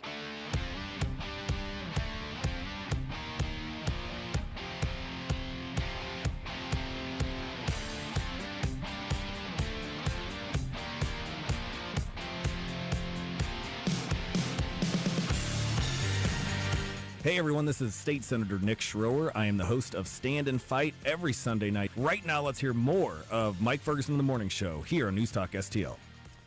You know, when we think of the homelessness in St. Louis, boy, we had a really, I think, an interesting reaction when we talked about this, I don't know, hour and a half ago or whatever it was. I kind of want to put this back on the table and follow up with it. Channel 2 does this story that aired last night. It's now on their website, saying there's been a spike in homelessness in St. Charles County. St. Charles County. Wow. Yeah. Now, the numbers, I'm sure, are still nowhere near St. Louis City, probably not even St. Louis County. Mm-hmm. But a lot of the St. Louis County homeless is sometimes a bleed over from the city. Obviously, there's problems on the Metro East as well. But you look in North County, you see it everywhere. I see it in South City and obviously North City as well. Of course, North City, it's been exacerbated by the tornado and the damage there. I was driving through there late last week in North City. Even though I know how bad the damage was, I've seen it before, I've been there, you forget a year plus later how bad that is and how many things that were inhabited are no longer inhabited. And that goes along with all the houses that have been falling into disrepair that nobody lived in anyway, other than maybe homeless people. Yeah. And so there's a coalition of basically social service groups and nonprofit groups, probably ministries, things like that, that they say homelessness has gone up like 50% in the last year, and it's nearly doubled in the last several years in St. Charles County. Now, is that people migrating to St. Charles County who are homeless? I'm sure there's some of that. Mm-hmm. But what they're saying is that the housing costs have gotten so expensive, there are people just losing their homes, and now they're, living in, short-term like motels or living in their vehicles or couch surfing with friends and family and things like that. So they don't have stable housing. Not when you hear about homelessness, you're not just talking about the person who's like pushing the cart down the street, the shopping cart down the street. You're talking about people who just simply don't have a stable home. Unhoused people. Yeah, I mean, and when they say like unhoused people, sometimes like we just want to soften it. We know for some reason homeless is bad, but unhoused is good as far as using the term. That doesn't make any sense to me, and I'm a communications guy. I mean, there are times where I'm like, I see what you're trying to do. It makes sense. In that case, it just doesn't make any sense. So the homeless problem in St. Charles County probably catches people off guard because we think of St. Charles County as being the more affluent part of the metro area.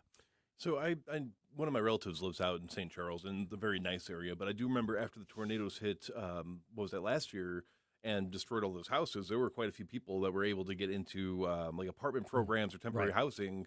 I almost wonder how much of this recent rise is due to people that are now that's coming to an end or they can't afford to keep staying there now. Probably. I mean, probably. But you also have the fact that, people want to move to St. Charles County. So here's how the economics of it works. When the demand goes up and the supply does not meet that, then whatever the supply is becomes more expensive. Yes. It is the one irrefutable law of economics. There's not a government in the world that can stop it on a long-term basis, which is like Mamdani in New York City saying, we're going to freeze rents for tens of thousands of people. And all of the stupid young socialists and all the stupid young people start cheering wildly because they think he just magically made things more affordable. He made them less affordable. He increased the scarcity. Correct. When you increase the scarcity, the cost goes up one way or the other. Now, that's not what's happening in St. Charles County, but what is happening is that there is a pushback against, not just against new housing, unless it's, these McMansions and these really big, fancy, expensive things. Those are being allowed to go through with the developers. And there are fair questions about the whole apartment thing, what's the right way and the wrong way. But the idea that we're going to stop thousands of homes from being built comes with a cost. Now, there's a lot of people in St. Charles County saying, we're willing to pay that cost because we don't want what comes with them. I get that. I'm not trying to have the overall apartment argument once again. But the bottom line is there are consequences of this. And the homeless problem isn't just because they're not allowing apartment complexes. Cities and counties don't want small starter homes either. At the debate, the candidates, for the most part, said, well, yeah, we do need more starter homes. Steve Ellman, in particular, said that. Okay, but what's a starter home? I was driving around Maryland Heights yesterday, and there are entire big subdivisions, nice areas, that are basic ranch-style homes, probably built in the 50s and 60s, maybe 70s, well taken care of, lawns look nice. And a lot of these were probably not starter homes, but the next level of that at the time. Now they would be considered starter homes. Starter homes of our parents, grandparents' generation, probably grandparents' generation, those were much smaller than what's considered a smaller home now. But what was considered a starter home then generally wouldn't be allowed to be built now. It's too small. It's not enough revenue for the government. The schools will say, we can't take on that many, even though they're getting $15,000, $18,000 per kid as it is right now. Mm-hmm. That's too many. That's too many small plots. We want bigger spaces. And so the government vets out increasing the supply, including of homes where people would build equity. Now, the answer in this article from the advocacy groups, and they probably mean really well. They say government needs to do X, Y, and Z. Government needs to set up a permanent homeless shelter in St. Charles County. Well, you know what that does? That attracts homeless people. Mm-hmm. So it's not a matter of saying just make them go somewhere else, which there may be some of that going on in St. Charles County. But what happens is if you set up the destination, you set up the supply, the demand's going to come. It's going to find you. But then they say they need to set up, funding for short-term hotel, motel stays, things like that. Not just in an emergency, but to have a program people can apply to. I think that's the wrong solution, because it doesn't get to the core of the problem. And then somebody will say is we need a government program to work with people to do the social service stuff. The incentives are all wrong when you're talking about stuff like that. And so this is one of those areas where people who are both pro-government fixing the problem and anti-government fixing the problem need to understand that the other side probably has their best intentions in their heart in the right place. But the incentives for a government agency and the incentives, frankly, for a nonprofit group that's dependent on government funding is that in order to justify our existence, in order to justify our jobs, we need to make sure that we're serving as many people as possible, which incentive-wise means we need to keep the people in the system as long as we can. Whereas if you've got a truly nonprofit, like a church or a nonprofit group, that's outside of a church, they judge their success on maybe someday we can eradicate the problem. We would love to work ourselves out of this task, work ourselves out of this job. That's our incentive. We go back to the churches, we go back to the parishes, we go back to whatever. We go back to the philanthropist and say, we had X number of people who were dealing with this problem. Because of the work we've done, it's now this fraction of it. This is a success.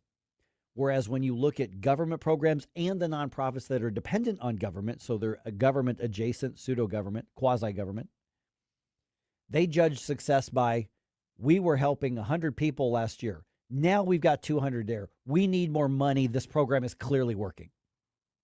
So before you decide what the right detailed answer is, you need to ask the question is who's got the incentive to solve the problem? Now, that doesn't mean the people that want to spend their life working in government in some social program, it doesn't mean that their heart's not in the right place. It means the incentives for them to get the job done are all out of whack, which is why government is not the first place you should look the way that the folks quoted in this article are doing. They're saying, well, government needs to do this. Government needs to set this up. Government needs to spend this money. The first question you should have is, what's actually going to solve the problem and provide the incentives to work yourself out of a job because the problem was fixed. Now, I mean, we know that the poor and the homeless, even the Bible says poor and homeless will always be with us. But what we don't need to do is create another local government industry in social services. Look what that's done, not just for taxpayers, but it's not serving the needs of the people who need the most help. It doesn't help them. No, this nation was not built by people waiting around and hoping the government makes the right calls. It was built by people that took it upon themselves to build the community that they wanted to live in. One of the things I do enjoy, though, I think we've built a pretty good community. And, actually, I was thinking about it. You know what today is? What is today? Bump Day! That's the day where we ask our community to submit their favorite 80s bump music theme songs for Flashback Friday. It looks like it might be getting warmer out there, a little humid out there, maybe some storms coming through. So I want those rainy day songs, the songs that help keep you cool, just those feel-good anthems, I guess. Cool songs. Cool songs. Cool songs. Yeah. So go ahead and send me your favorite cool 80s bump music request to Jerome at NewsTalkSTL.com and let me know when you're listening so you can hear your request.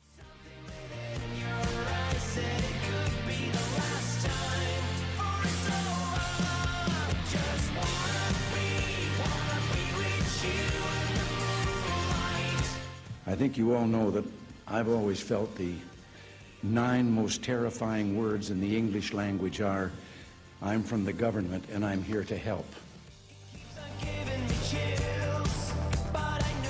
From the News Talk STL Weather Center. I'm meteorologist Chance Scotch with your first alert forecast. We've issued a first alert weather day for Thursday afternoon for the potential to see strong storms. That'll begin from 3 p.m. lasting till about midnight. But today, going to be looking at some little bit of some cloud cover, partly sunny skies, a high of 89 degrees, a few isolated chances of some showers and storms as we head towards the afternoon hours, but those are even going to be looking hit or miss. Thursday, a high of 93 degrees as we warm back up. Scattered chances of showers and storms last Friday into the upcoming weekend.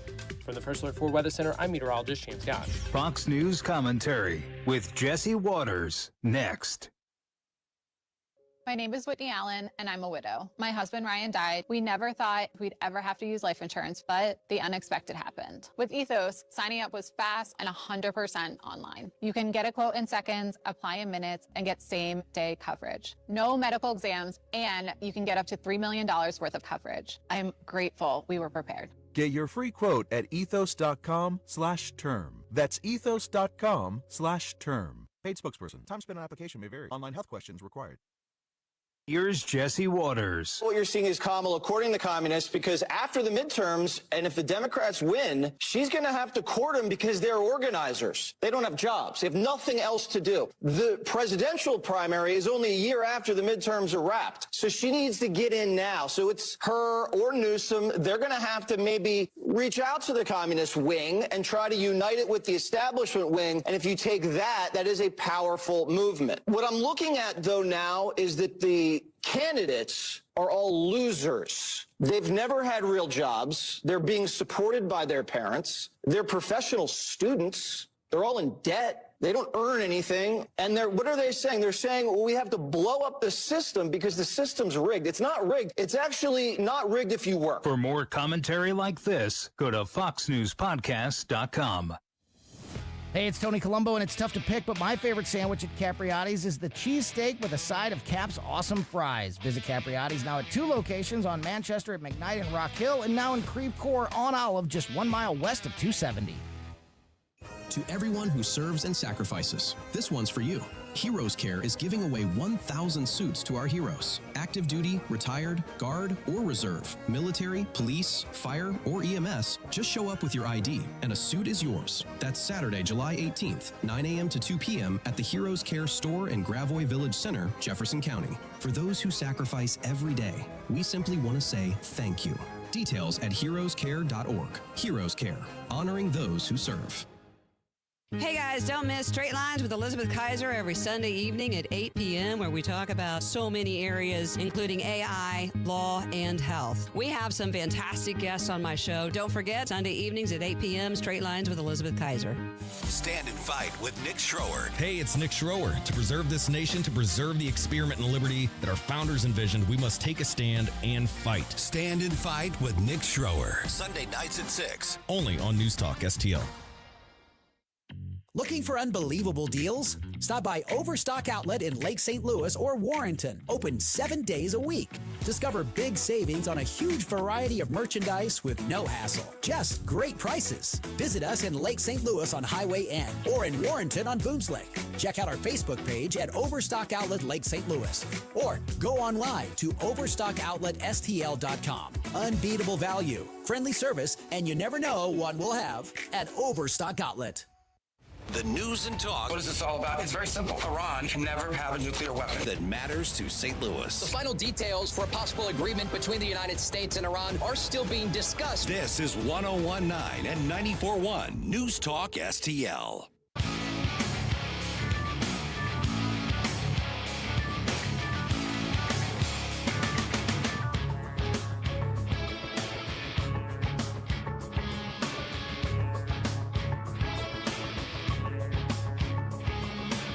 Larry Connors here. I begin my morning every day with the Mike Ferguson Morning Show while I'm doing my 10-mile run. Catch my program at 6. Now, back to Mike. All right, I got a weird one off the internet. I saw this this controversy that this fitness, I guess you'd call him a fitness influencer, but he's actually been a professional guy in the bodybuilding and fitness, and he's been on some of those. You remember the American Gladiator show? I've heard of it. And I've seen clips of Right, it. yeah. It was. Well, there was another version of that show that was done, I don't know, 15 years ago or something like that. He was one of the competitors on that people, his name's Mike O'Hearn. Oh. O'Hearn. Yeah. O, like Irish O'Hearn. And so he's got a lot of controversies because I follow a lot of like fitness and health stuff. And so his videos come across my feed pretty often. He's kind of fun to watch. One, the guy is, I think he's a couple years older than me, so he's like mid-late 50s. He's about my age, but I think a couple years older than me. And he's got a physique that would make Superman say, wish I could look like that. He looks like he was chiseled in Right. ancient Greece. Yeah. Right. And so there's the big debate. He claims that he looks that way naturally and just through hard work and nutrition and supplementation. A lot of people are like, not at that age, dude. You cannot look that physically perfect and be that. But that's not what I'm talking about. So he and his wife have a young boy. I think he's looking at the videos. I'm going to guess 5th grade, 4th, 5th, 6th grade, something like that. And of course, the kids want to be like dad, so he's teaching him how to weight lift and all that sort of stuff. But he caused a big controversy in the kind of fitness realm because he said, "No, I'm teaching my kid to eat healthy. We food prep. I don't take him to McDonald's. I don't give him snack cakes. He doesn't eat a bunch of candy. He learns how to eat healthy food." And the reaction was, let him be a kid. He can learn to do all that later. You know what? Just let him be a kid. If he wants to eat junk food, give him junk food. I mean, he wants to have, a treat. And he didn't say anything like you never gave him a treat. And his answer was, O'Hearn's answer was, no, this is why we have all the problems that we have with health and stuff, because you're going to rear up a kid and teach him to gouge, to gorge on, sugary cereals and then candy and processed foods, and then wonder why they get fat and hope then that they learn how to undo it later on in life. He goes, I'm going to teach the kid to live the healthy lifestyle I live, to be strict on his diet, to lift weights, to get strong. And the kid's actually got some muscles despite being, really little. And people are like, that's not being a kid and you're overbearing. And he basically is like, screw you. I'm going to teach him how to live this way now. I would like to see what the kids that are of the parents that are getting outraged by this, because Right. that's exactly the correct answer, in my opinion. And I'm looking at the photos of his child as well, and the kid is not like roid rage. No. He's a little kid. But he's clearly in a healthy physique, and I mean, I don't understand what How the old problem does he is. look to you? Oh, he looks like he's got to be, I don't know, like 5 or 6 maybe. No, I think he's a little older than that now. But Well, I don't have kids, so I Right, wouldn't, yeah, and yeah, I don't spend yeah. a lot of time around kids. It'd Yeah. be weird, but But I would say probably like 4th grade or something like that. okay, yeah, clearly he's around older elementary school. Yes, age, yeah, right? something like that. And no, he does look very healthy. It would be one thing if he was like, I'm not going to, I'm going to keep my kid in calorie deficits. That way, it's not what he's doing here. And absolutely correct. You give your kid a bunch of high trans fat, high sugar foods, and then you wonder why everybody's running around all hyped up on everything. Right. They can't pay attention. They're having health issues at a young age, and you have to. Diet comes first. Yeah. If it was financial instead of health based, if it was I don't spoil my kids with a bunch of extravagant stuff, I teach them financial discipline, would the conversation have the same outrage? Everybody would be like, that is awesome. That's amazing. It's not material. And so this guy's like, no, I'm not going to teach him bad habits and then hopes that he figures out how to undo it later in life.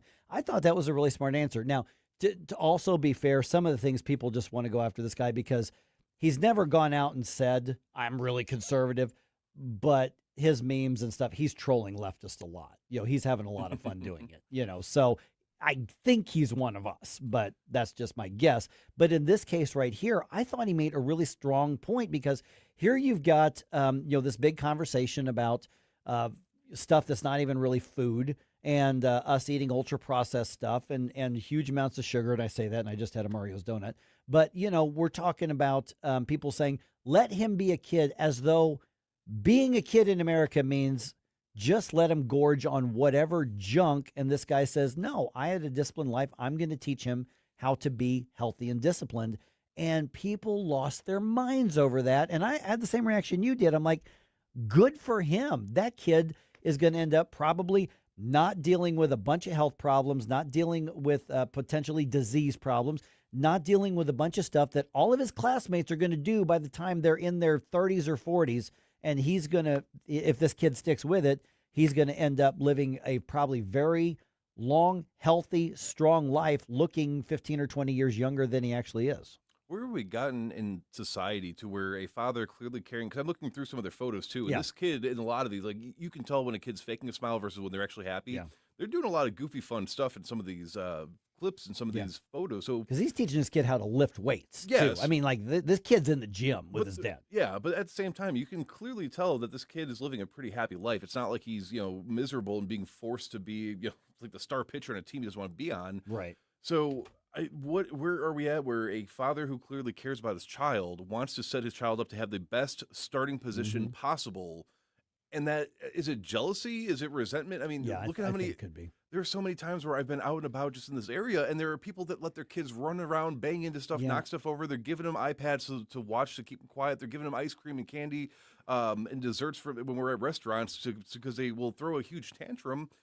Is that what it is? Is it that you're Yeah. jealous that you didn't do that for your kid? Now your kid's broken. I don't know. Yeah, I mean, I see it every day, too. You go out somewhere and you see these, you see stuff all the time where you've got a kid who's obese in kindergarten or obese in grade school. I see that kid and I immediately get mad at the parents. How did you let that happen? And oftentimes the answer is, well, he just won't eat anything other. These are his favorite things. Then you tell them no. Whose job is it to feed them? You. He's Yeah. not going to the grocery store behind your back when he's in fourth and third grade and telling the people behind the cashier to say, "Hey, don't tell my mom I'm buying these Snickers Right. bars." No, that's you not raising your kid right. Yeah, and I got treats too after I ate my food, my regular food, and then I got stupid when I got was in my 20s or 30s and didn't know a thing about nutrition and ended up with health problems. And then I figured it out, and now I'm healthier and in better shape, a lot of times because of the advice I get from places like Nutrition Stop, especially Nutrition Stop.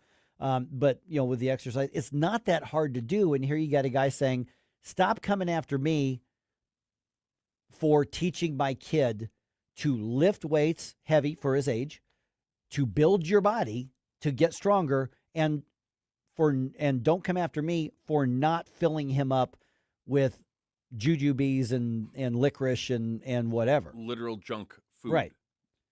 And so I see that and I'm like, first of all, these people are following his stuff. They're probably jealous of the way this guy looks, especially at his age. And you want to criticize him for being that dad for the kid. I'm like, I don't know what he believes on other stuff. I don't know if how his emotions are. I don't know. But on that, he's doing the right thing and more people need to do it. Yeah, you need to instill self-discipline in children so that as they grow older, they know how to make better mistakes. I mean, I was a 3-time regional gold medalist. I mean, In wrestling. In wrestling, Yeah. yes, in wrestling, which is one of the most intense sports out there. I had to constantly be on a strict diet because I was big for my age, and you have weight classes. So if I didn't want to be in a weight class that would have me wrestling people older than me, I had to be very strict with what I ate. And then during the off season, my mom would let me, binge on my diet a little bit and have a little bit of, because she knew I was going to work it off.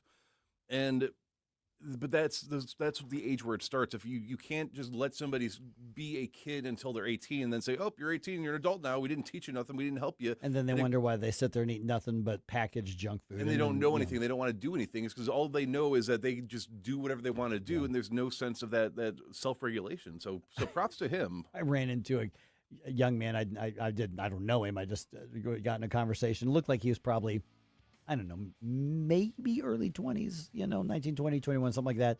And he's a real thin kid. He's like, yeah, I can't put weight on. I'm like, oh, that quote unquote problem will not be around forever for you, dude. No. I'm like, trust me, it'll get easier the older you get. The older you get, trust me. I feel that. Yeah. Now, if these are the types of conversations that you like to keep up with, but you may not always be near your radio, don't worry. You can download the free NewsTalk STL app to your phone. That way you can listen on your way to your car, get into your car, put us on your radio, get out of your car, pull it back up in the app, and then go about your day. That's the free News Talk STL app.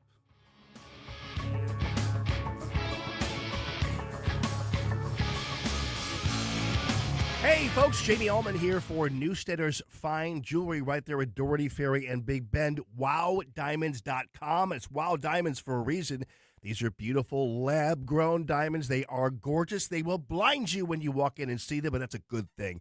Great engagement sets, wedding sets, all these beautiful God-created gems, sapphires, rubies, you name it, garnets, and also all the gold you need, and the famous bull of a watch, WowDiamonds.com. Hey, Columbo here for Rockwood Charcoal. Rockwood is made from 100% pure Missouri oak and hickory, so you're cooking with the best and supporting local industry and a local business all at once. There's over 100 area Rockwood retailers. Find yours at rockwoodcharcoal.com. JC's Wayback Machine. One of the first big supergroups of the rock era was Crosby, Stills, and Nash. Graham Nash is at the Sheldon this week, and he'll tell us about the inspiration for his iconic song, Teach Your Children. Plus, John Anderson, also in town. We'll get into some great Yes songs, some of which I'll bet you've never heard before. All brought to you by the Weber Automotive Group. It's JC's Wayback Machine. Every Saturday night, 6 to 9 on News Talk STL. Tired of settling for generic fishing gear? Say hello to Bullseye Bait and Tackle, O'Fallon's one-stop shop for serious anglers. Live bait, premium tackle, rods, reels, and an unbeatable selection of lures from top brands like Megabass, Zoom, and Berkley. Whether you're after bass, catfish, crappie, or bluegill, they've got the gear to help you land the big one. Plus, their expert team, led by Mark and Liz, provides rod and reel repair services. Bullseye Bait and Tackle, 266 Fort Zumwalt Square, or at bullseyebaitantackle.net. Stop before you dig. Click or call 811. Every dig, every time. Water, power, internet, and sewer are all essential services we rely on, and all are buried underground and out of sight. Hitting one could mean big trouble. Contact Missouri 811 before you dig to avoid costly repairs and outages. It's free, it's easy, and it's the law. Stop before you dig. Click or call 811. Every dig, every time. It's the law. Sponsored by Missouri 811.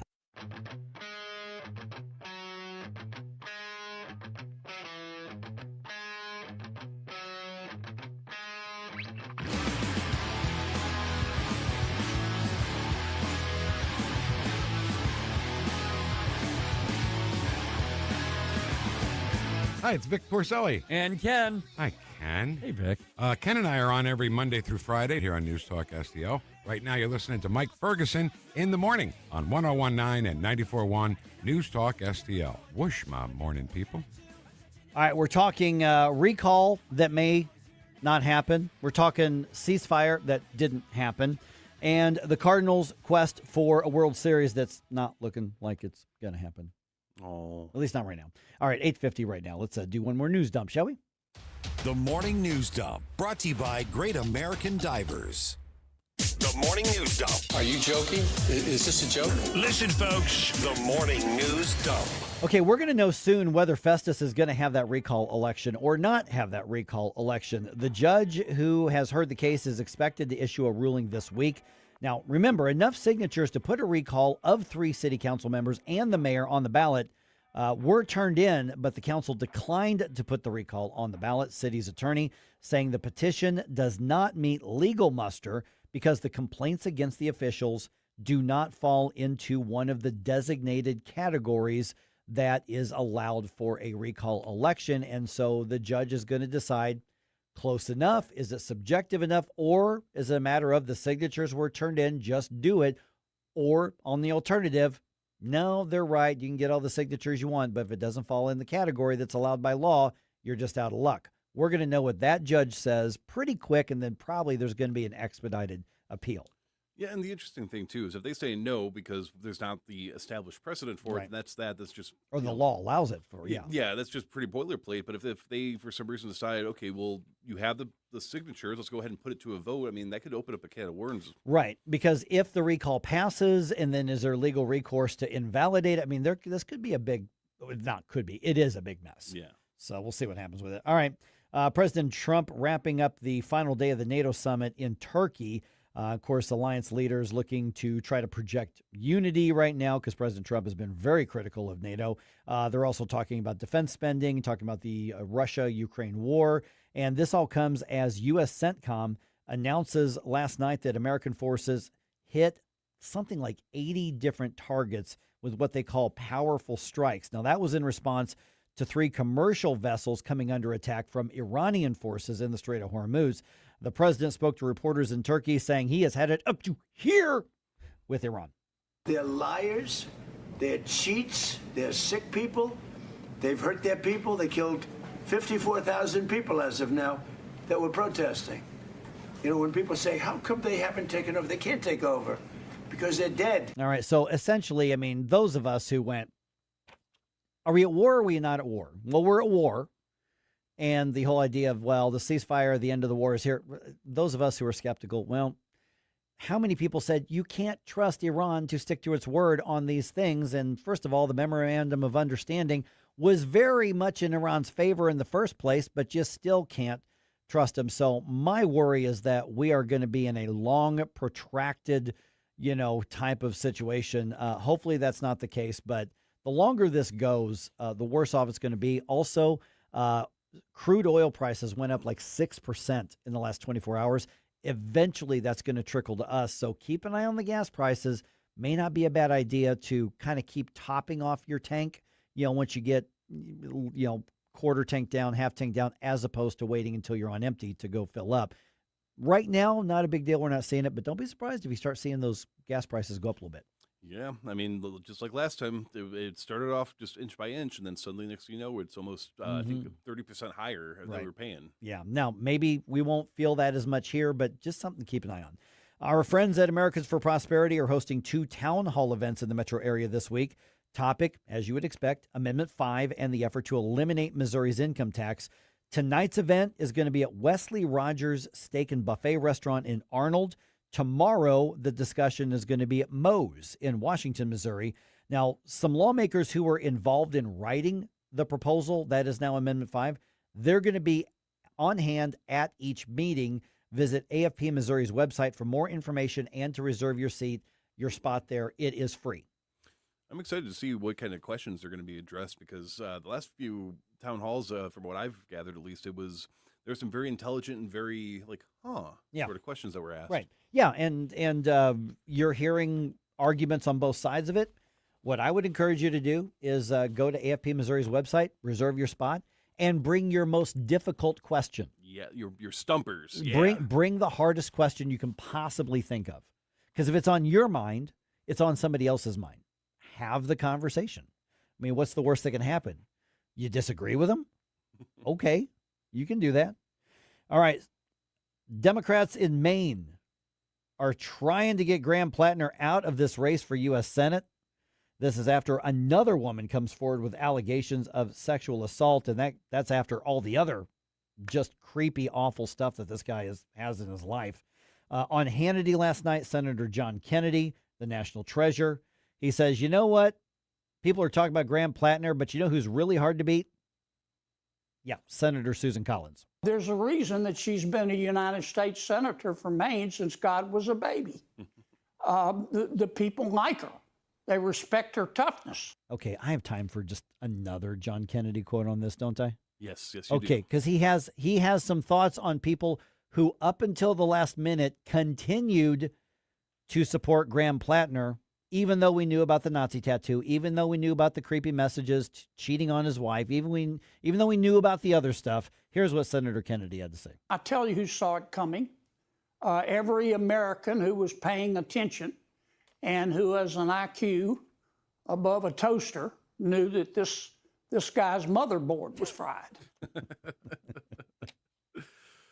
I mean, he's not wrong. No, he's not wrong. He's very creative with how he says it, but that is, I think, what most people. How could you not see the writing on the wall sooner than this? After all the big, then you go through and keep this massive push going for. It's just unbelievable for him. It's just incredible. All right, St. Charles County voters can review information about the candidates and the ballot questions all in one place right now. Director of Elections Kurt Barr published an online voter guide, which can be found at SCCMO. So St. Charles County Mo, sccmo.org/vote. SCCMO.org/voter guide. Easy to remember, SCCMO.org/voter guide. It includes information from the candidates about their experience and their priorities if elected. So they send them a questionnaire and then just copied and pasted the answers from the candidates, and you can read them all in one spot right there. Oh, that's handy. Yeah, it really is. Let's see here. We've got, all right. Cardinals continue to lose ground in the National League Central. They lost both games of yesterday's doubleheader to the Brewers. In the first game, they lost 10-2. Final score of the second game was 4-3. That is 4 losses in a row. Now, this is a almost unheard of 5-game series with the Brewers. Usually series are 3 games, occasionally 4 games. This one's 5 because they made up a rainout a little bit earlier this week. Tonight's game, 6:45. Michael McGreevy gets the start for this one. Redbirds are now 10.5 games back in the division. Compare that to if they had won those games against the Brewers, they'd be back in second place. Wow. Yeah. All right. Blues announced their 2026 preseason schedule, 4-game schedule, 2 home and away series against the Stars, against the Blackhawks. First preseason of the game is going to be at Enterprise Center September 19th. That's going to be against the Dallas Stars.